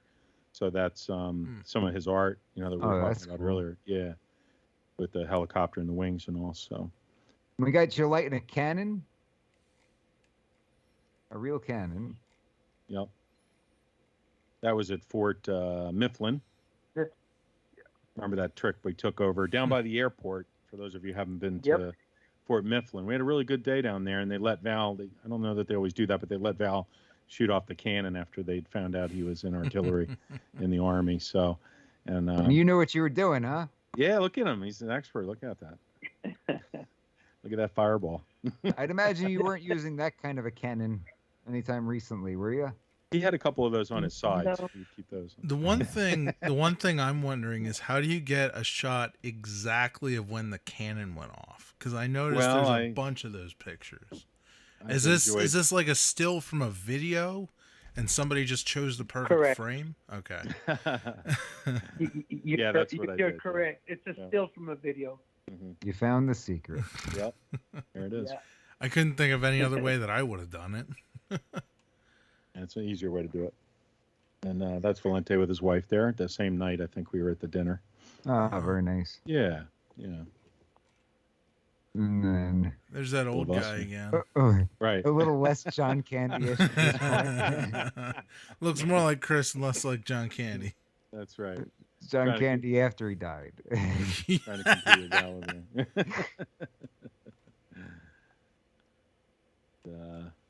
Yeah, looking all svelte in the bar there. Grilling. And the grill, Are you and the a grill grill master. I master, had to throw you Valente? in on the grill. Looking at a picture of you grilling there, Val. Okay. I think we're Like going to grill. your place for grilling. Yeah, that's right. So what is this? They got you working on a uniform over here? Yeah, that's when we were getting ready for the dinner. Oh, gotcha. Yeah, he spent some time putting all And that then the together. last yeah. one. Yeah. This is a funny picture. I gotta So zoom you out. for that. fired an AR-15. That's cute, and it's Yeah. got the guys. Yeah, I think it's a meme you sent me one time. Yeah. Well, Valente, you had quite the Right. story. I'm sure our listeners have really enjoyed hearing it, and we appreciate everything you've done for this country and your service. Is there anything that you'd want to tell our audience before we let you go?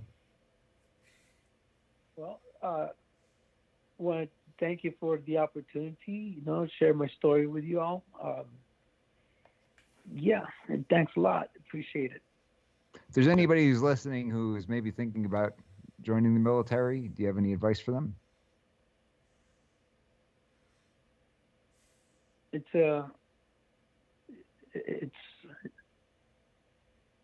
I would definitely recommend them to do it. Mm. I don't. Of course, there's a lot of good, but with it, there's it's not all good stories, right? But Right. got to take the good with the bad. Yeah. Overall, fast forward umpteen years, and I didn't know when I was 17 that there'd be, the benefits that I get from serving are definitely a plus. Help me put food on the table. I didn't know that then, but now it's like, wow, I'm glad I did this. Yeah, it's been a positive for sure.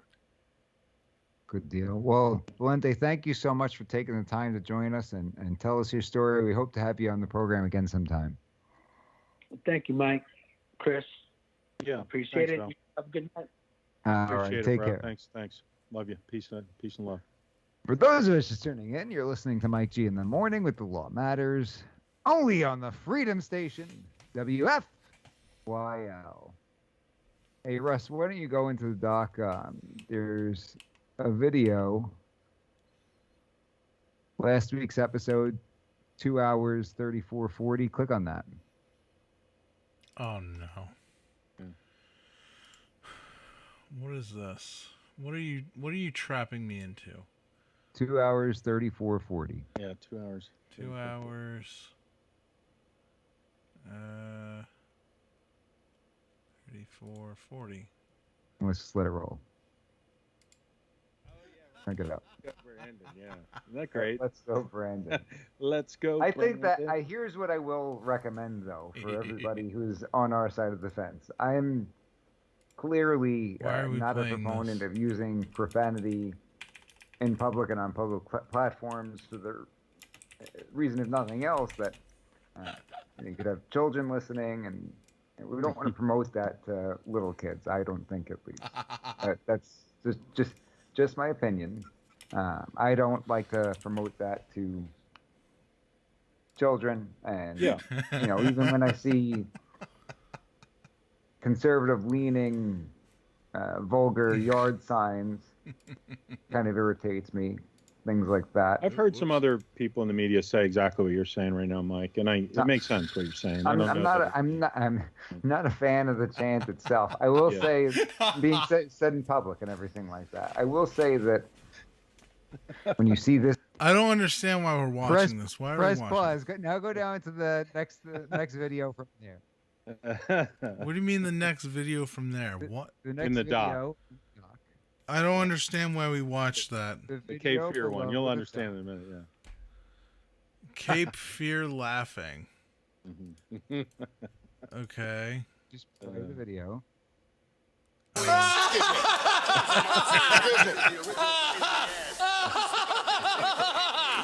Dad, are you gonna let me the money? Lunacies. What you did? You're a damn predator. All right, just get the hell out of here. Huh? I got a goddamn campaign. The one thing you do care about. Okay, then I quit as your son.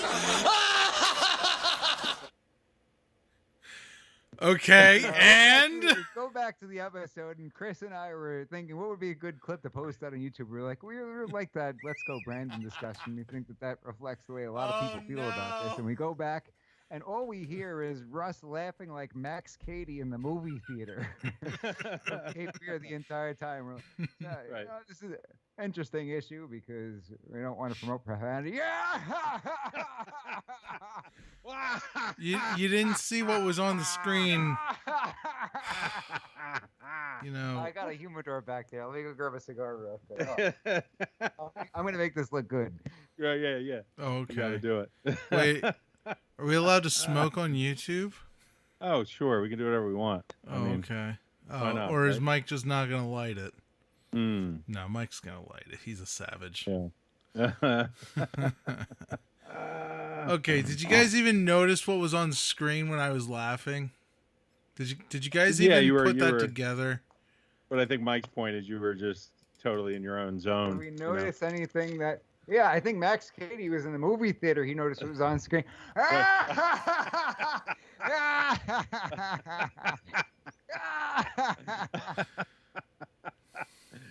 Oh God. Too much. You know. Excuse me, sir. We're trying to watch a movie here. We're trying to do a show. What do you think? Too bro? funny. Too funny, brother. Now Russ is silent. Is he gonna Yeah. take the ball and go home now? Oh, that's loud. Oh boy. Oh. What money? Hey, 1, 2, 10. It also reminded me of this.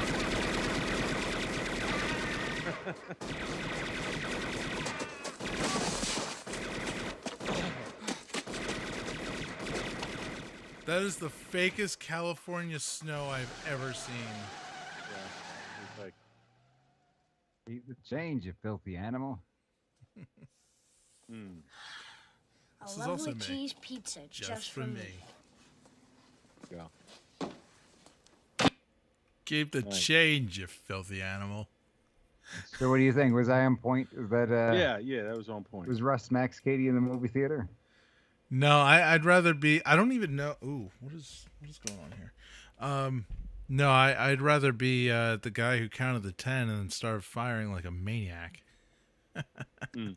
I still don't know what Well, movie what that was is. his I want to name? see that movie. What was his name in the movie? I don't know. Snakes? Johnny. All right, Johnny. I'm sorry. Oh yeah, all right, yeah. I don't know no snakes. AC said you had some dough for me. All right, what else are we talking about besides my maniacal laughter? Why don't we throw on Chris's video? The Crepid House self-defense. Now, could you tell her? You got to explain context because people in my generation might not understand the reference. Yeah. I didn't. Yeah, well, we sort of have a new little sponsor here. This decrepit house, a self-defense system, and it's similar to like This Old House for folks who have seen This Old House back in the day. You know, all the repairs and Yeah, back handiwork when TV Bob was Vila over the used air. to do. I think Bob Vila, yeah, So it's just like that, but totally different. Yeah. I think I remember watching that on a black and white portable TV. Yeah, there you go. Yeah, Yeah. before there was color TV. Well, no, it was just one that my aunt had given me. It was just a black and white portable. It was cheaper to make black and white portables. Yeah, right. Yeah. I remember those. I remember a day before TV. Right. Go ahead, hit it. Yeah. I believe you, Chris. There you go. We believe you, Woody.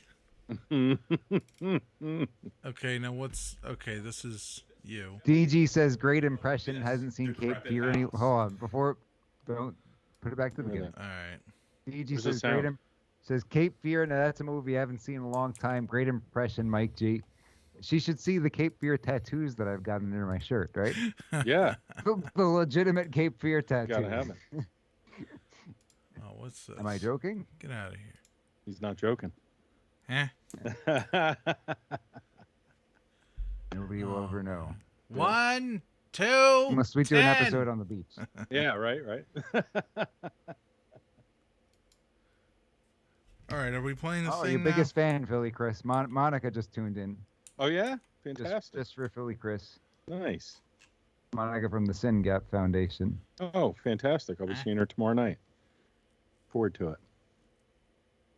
Right. Oh, cool. All right, let's see the video. All right, let's go. No, not that one. Here we go.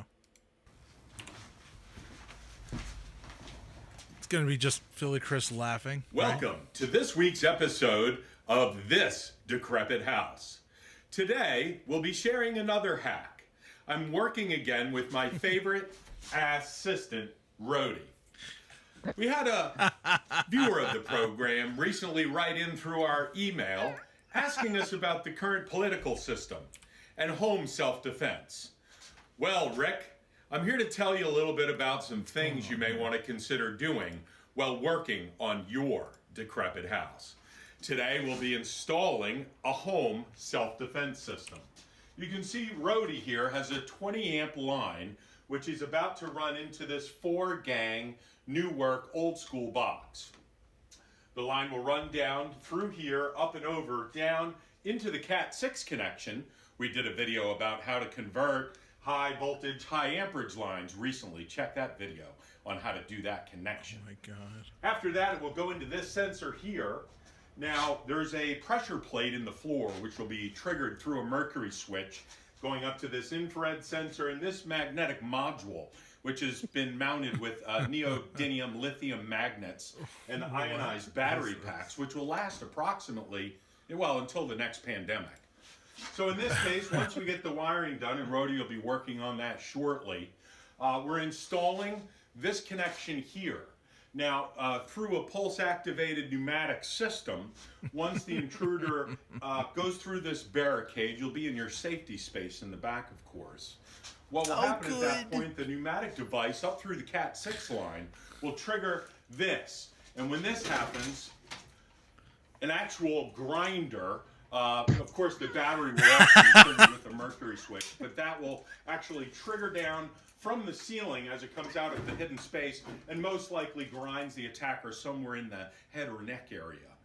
We found that this should actually end any further interactions with the felonious activity, and we welcome you to try this in your decrepit house.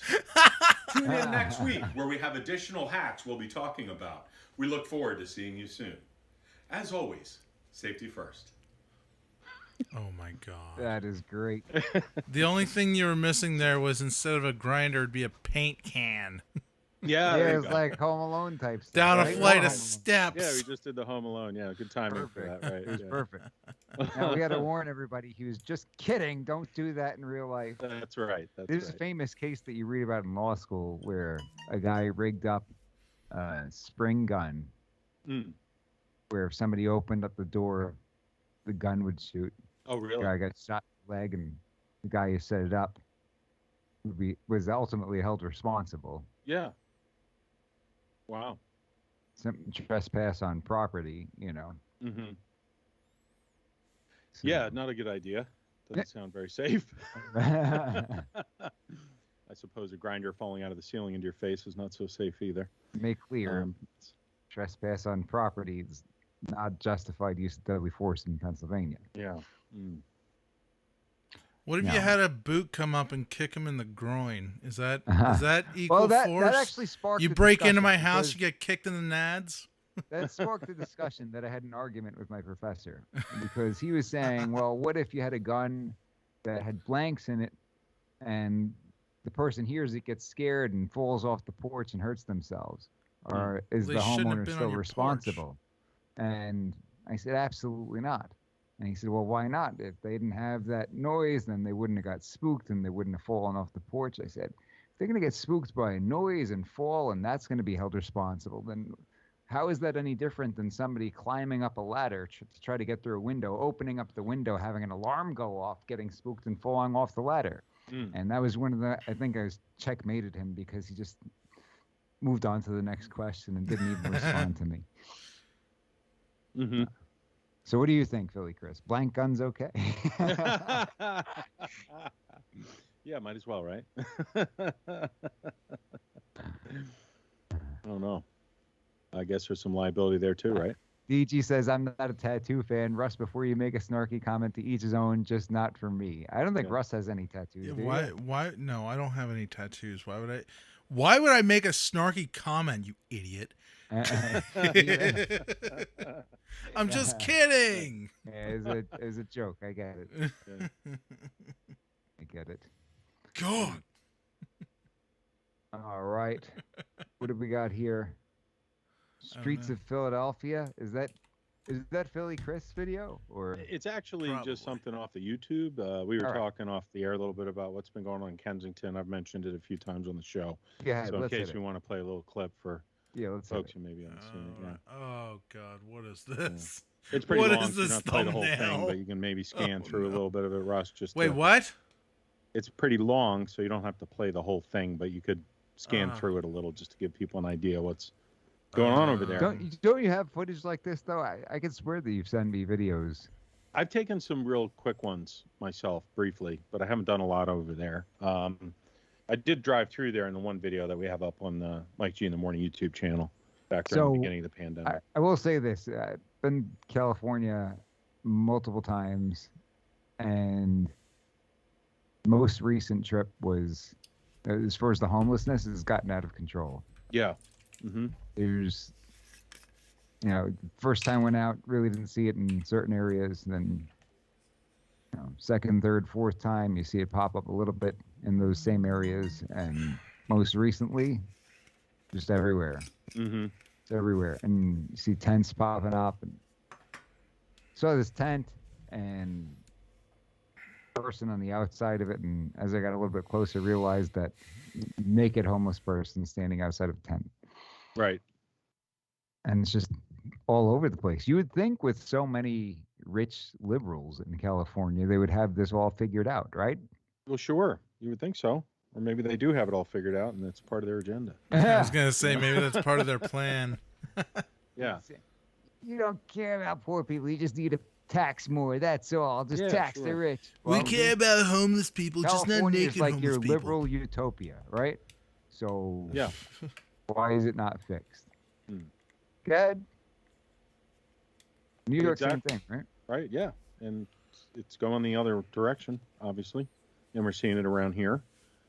I've been through Kensington several times over the past few years, and it's getting worse, noticeably worse, just in the past few months. So, and it's hard But to in think. Pennsylvania, they could almost get away with blaming it on Republicans, right? You Well, say, of course they well, could, the yeah. legislature has been Republican since, last 3 decades, and Yeah.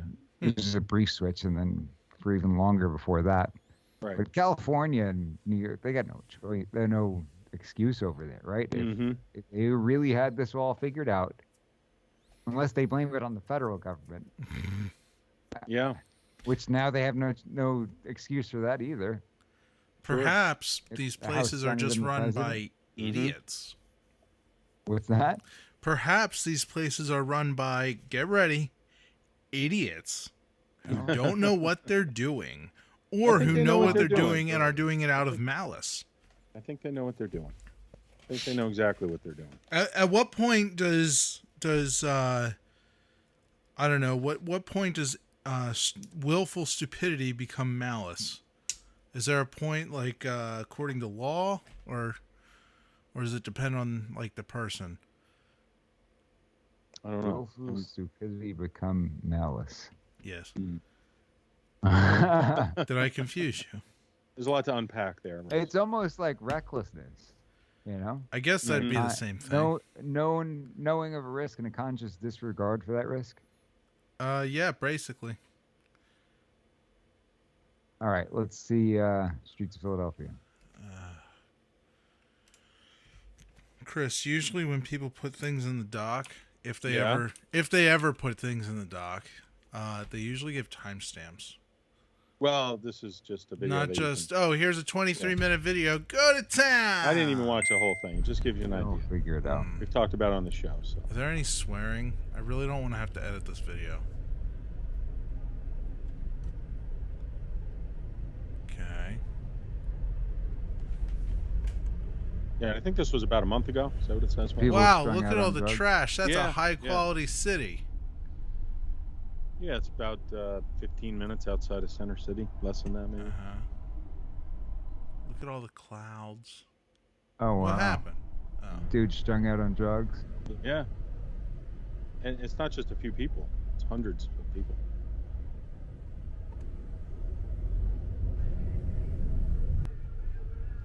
Drugs are bad, okay? Mm-hmm.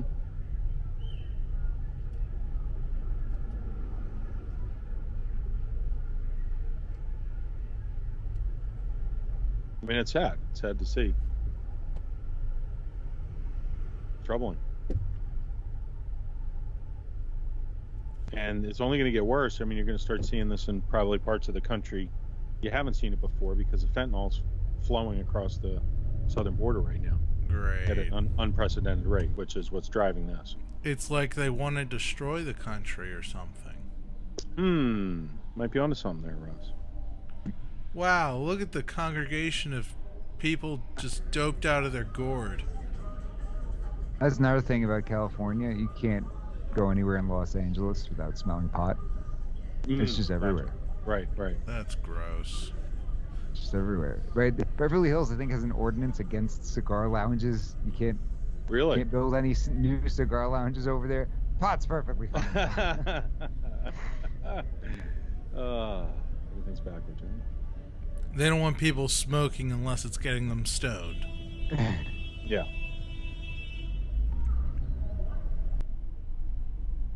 It might cause more reasonable people to walk around if they allow it. You never know.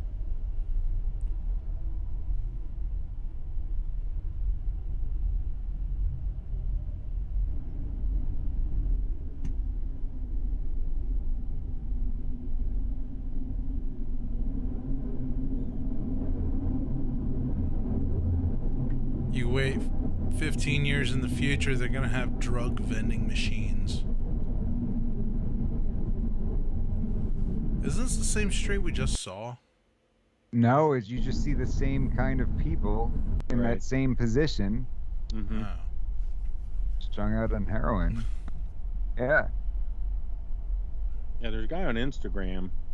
His username, I think, is Kensington Beach, and he posts videos like this every day, pretty much. Hmm. He's gotten involved, trying to help the community. Everybody's But just it's bent interesting. You don't over. really see this on the local news. Even the national news, you don't see it really being shown. No, that would be too inconvenient for them. Mm-hmm. Yeah, everywhere you look, people are either sitting down or they're like bent over. Oh, that guy's standing up straight. Good for him.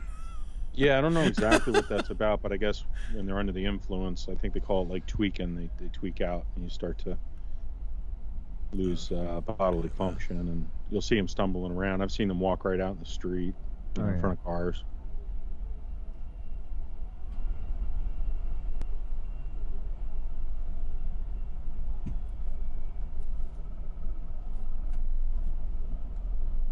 That guy looks like he's stretching, holding on to his ankles like that.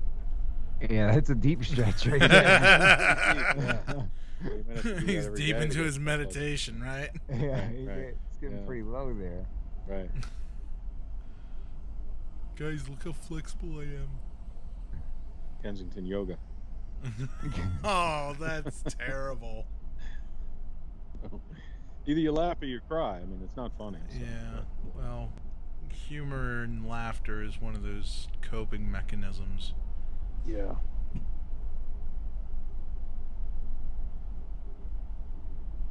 It is strange to watch so many people. It's bizarre. I've walked Yeah. around You know, over there.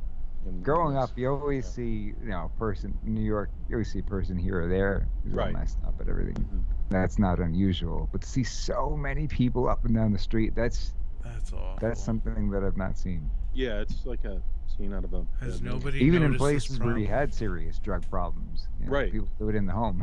Right. And it's been this way for a long time, but it is definitely getting worse. So I mean, mentioned I'm on the sure show- these people would do it at home if they had a home. I don't know how many of these people actually have their own place. They're pretty much living on the sidewalk out there. You'll see them at night on mattresses, and they have tents, and they're living out there Sure. basically. And I'm sure they're No. the lucky ones living in luxury if they have a mattress. Oh, you even have these really nasty, like, crack houses and stuff like Mhm. that people just gather over there and even be abandoned places and everything like that. yeah, that's right. Yeah. Yeah, actually, I've spoken to some of the police over there, and they have special units with police dogs that are designed or trained, I should say, to smell cadavers. So they'll, Oh, yeah, so they'll they can people patrol just the dropping neighborhoods. dead. Yeah, right in the crack overdose. houses, right? Yeah. Yeah. They Fortunately, overdose, and nobody does anything about it. So they're regularly patrolling the area.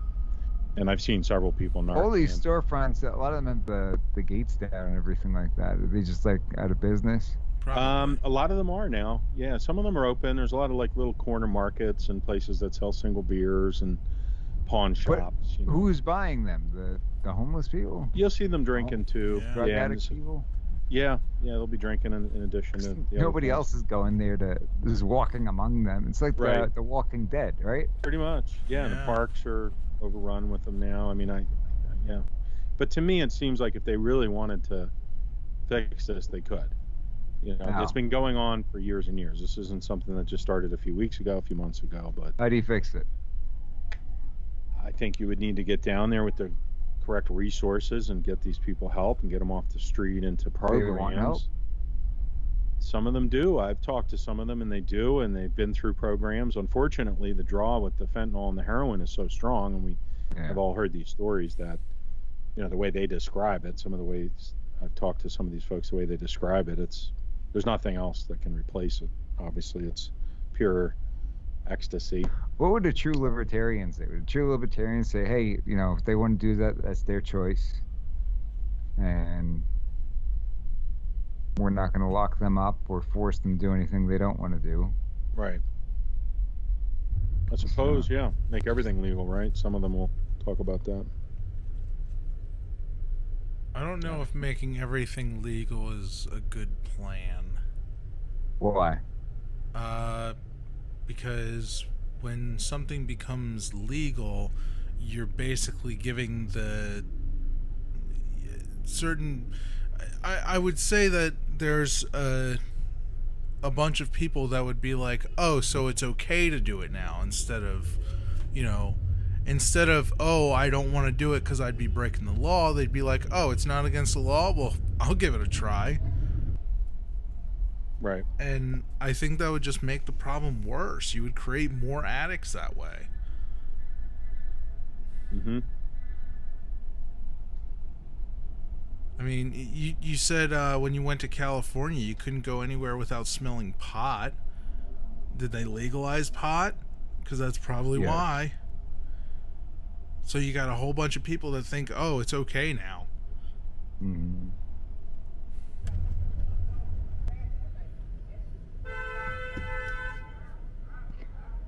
Out of my way, I'm driving here. DG says, no one sets out to be a drug user, never judge these people. You never know what led to these tragic stories. Mm-hmm. True. Very true. Yeah, and they do have some tragic stories, most of them, yeah. And unfortunately, I think more people are turning to it, especially with the way our country's going right now and with the border situation, as I mentioned. So that's part of the reason I mentioned this on the show a few times, is I expect to see this growing outward from the cities into more rural areas. And I've heard that, that from folks I know, even up in New England, like my hometown, has a real issue with this now. And there's people living in the parks and the woods that, when I was young, you didn't see any of that. And I do feel for these people. I'm not putting it on them. It's more issue with society and humanity right now, in my opinion, and the way that, the direction the world is going. So we need to come together somehow. DG says a lot of homeless and drug addicts are from mental illness, very misunderstood. Mm-hmm. So what do you do? Well, I think she brings up a good point. There used to be institutions in our country, for example, Pennhurst, which was out near like Royersford, Spring City area, and there were dedicated hospitals. Unfortunately, those places kind of went off the rails. The mental hospitals. Yeah. That's also, the involuntary commitments and everything. That's also a liberty issue. It is. A lot of attorneys go in there and they end up filing lawsuits against the hospitals performing these involuntary commitments, and that's how sometimes funding gets cut, they get shut down, whatever it may be, because I've seen that system abused.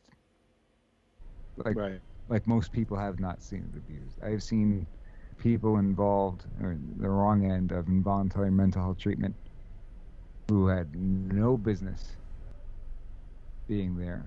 Right. And it ruins their lives.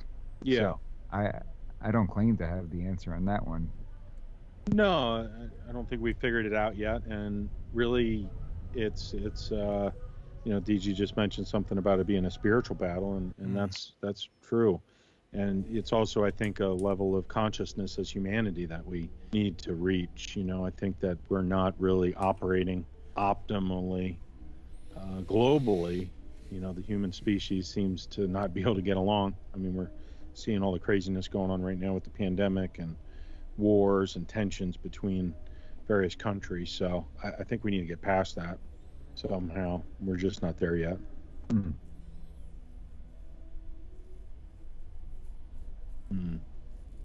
But yeah, sad to see right here on our... Yeah, it's a lot of the same. Same. Yeah.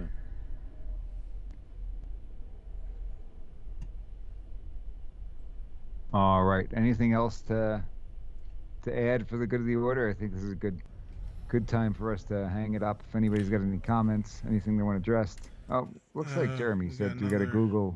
There's a 1-minute video. Yeah. Angry cops. This is how people end up getting shot. Want to try to find it, Russ? Put it in the doc. Well, you're gonna play it. Jeremy is gonna put it in the doc. Wait, did he? Okay, I'll do it. Hold did on. he send it on What is it called? in the Angry chat? Cops. No, it it's just not says in in the the chat. chat. I'll find it. Don't worry. I'll produce the show too while I'm sitting here. Hang on. Shut up, Chris. And then unshut up because you're the co-host. All right, angry cops. Cops. What about this Rand Paul attacks Dr. Fauci again? Oh, we'll save that for next week. Again? They're not doing the same thing on YouTube where they take you down for criticizing. What face is that, Mike? This is how people end up getting shot. This should be it. Let me, hoping I have the right one. Let me put it in the dock there. Okay, Russell. Just gonna put it down toward the bottom here, and there you go, my friend. Okay. So we'll check it out. I know I'm gonna get stopped. Magazine will get dropped into the seat, and this is what it's gonna look like when you roll up to my car. Okay. My gun is on the dash, action open. Magazine in the You fucking know it's seat. not loaded. He knows that already. No! No! Do you want to get shot? Because that's how you end up getting shot. How do you think that this is going to look when a cop pulls you over? And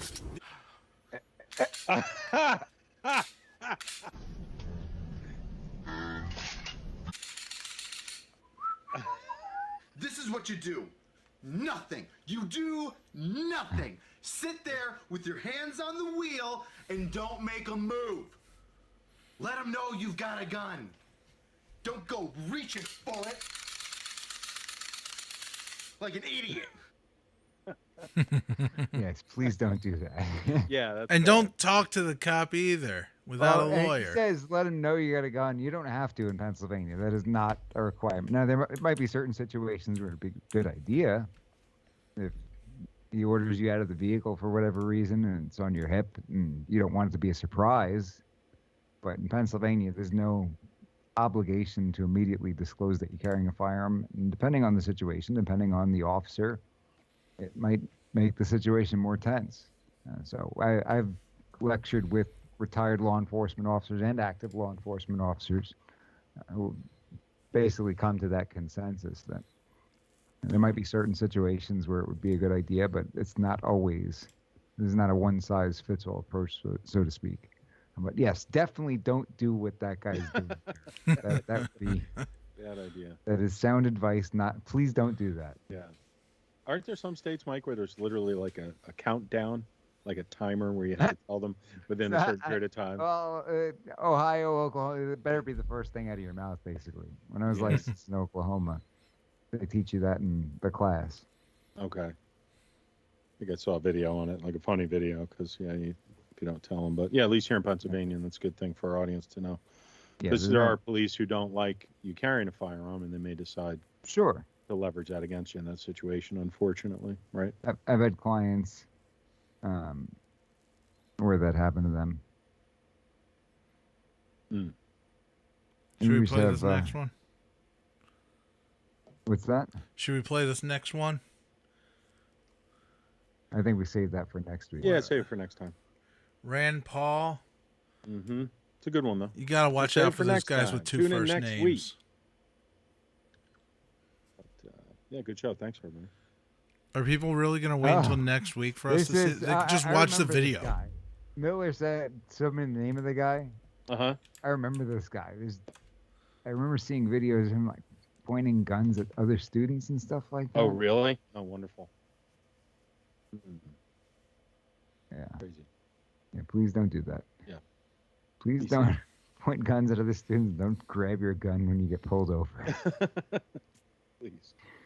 Please don't do that. Don't touch it. Yeah. What do I know? Don't reach for anything. Don't even reach for your glove box for your registration. That's true. They don't know Yeah, what you're yeah. reaching for. You know what I do, Mike, is I read a book, and I'm sure other people know to do this, whatever, but I turn my car off, I roll all my windows down, and I literally take my keys and hold both hands out the window until they get to the car. You Take should all your also. close off and throw Yeah. your underwear out the window. Well, then I have my wallet, and then I have my wallet in my hand, and when they ask for my license, I pull my license up, and then my FOP card's under my license.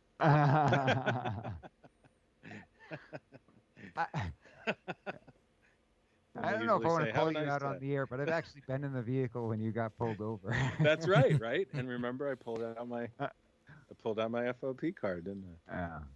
We did in that situation. But yeah, that was. I think we talked about that on the air, didn't we? What'd you I get don't know. pulled over for, Maybe we Chris? save that for next week. Yeah. Tune in next week. Make That's sure a good there's no story. statute of limitations. I was trying to get Mike to a Newsmax appearance in Manhattan, and I had the pleasure of driving him there, and we.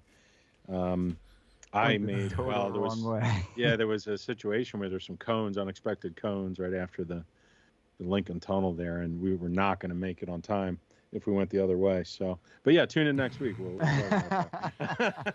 I like how DG says, "How about don't get pulled over?" Well, in that Good job, situation, I DG. probably could have been arrested. You can get probably. pulled over for anything. Yeah.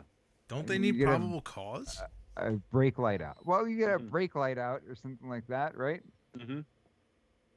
I mean, Sure. I You guess. plan on that happening. Pretty easy to get pulled over, but Yeah, but you can. I believe in Pennsylvania, and please correct me if I'm wrong. Also, I'm not a lawyer, and I don't even play one on the radio. But I'm pretty sure in Pennsylvania, if you have at least two brake lights, meaning the two regular ones are like one plus the one in the back window, you're fine. But if you got two of them out, then that's a problem. well, I think I'm pretty sure you have to have at least two brake lights, though, Yeah. functioning. Brake light law, not exactly my area of expertise. Russ is the brake law expert. I remember reading it, but I don't brake remember law. how old it was. It's also against the He law has to a sing in the firm with bathtub. Charlie- So It's always sunny in Philadelphia. Charlie does the bird law, and Russ does brake law. Right. shut up, Chris. That's all the time we've got for today. Stick around for We the People, the Constitution Matters. Pastor David Whitney, Professor of Philadelphia. I'll be joining as your legal analyst. We miss you, Ellie. Daddy loves you. I like how you did that. I like how you did that outro with the cigar in your hand too. Oh, that's great. Good stuff. Fun times. Fun times.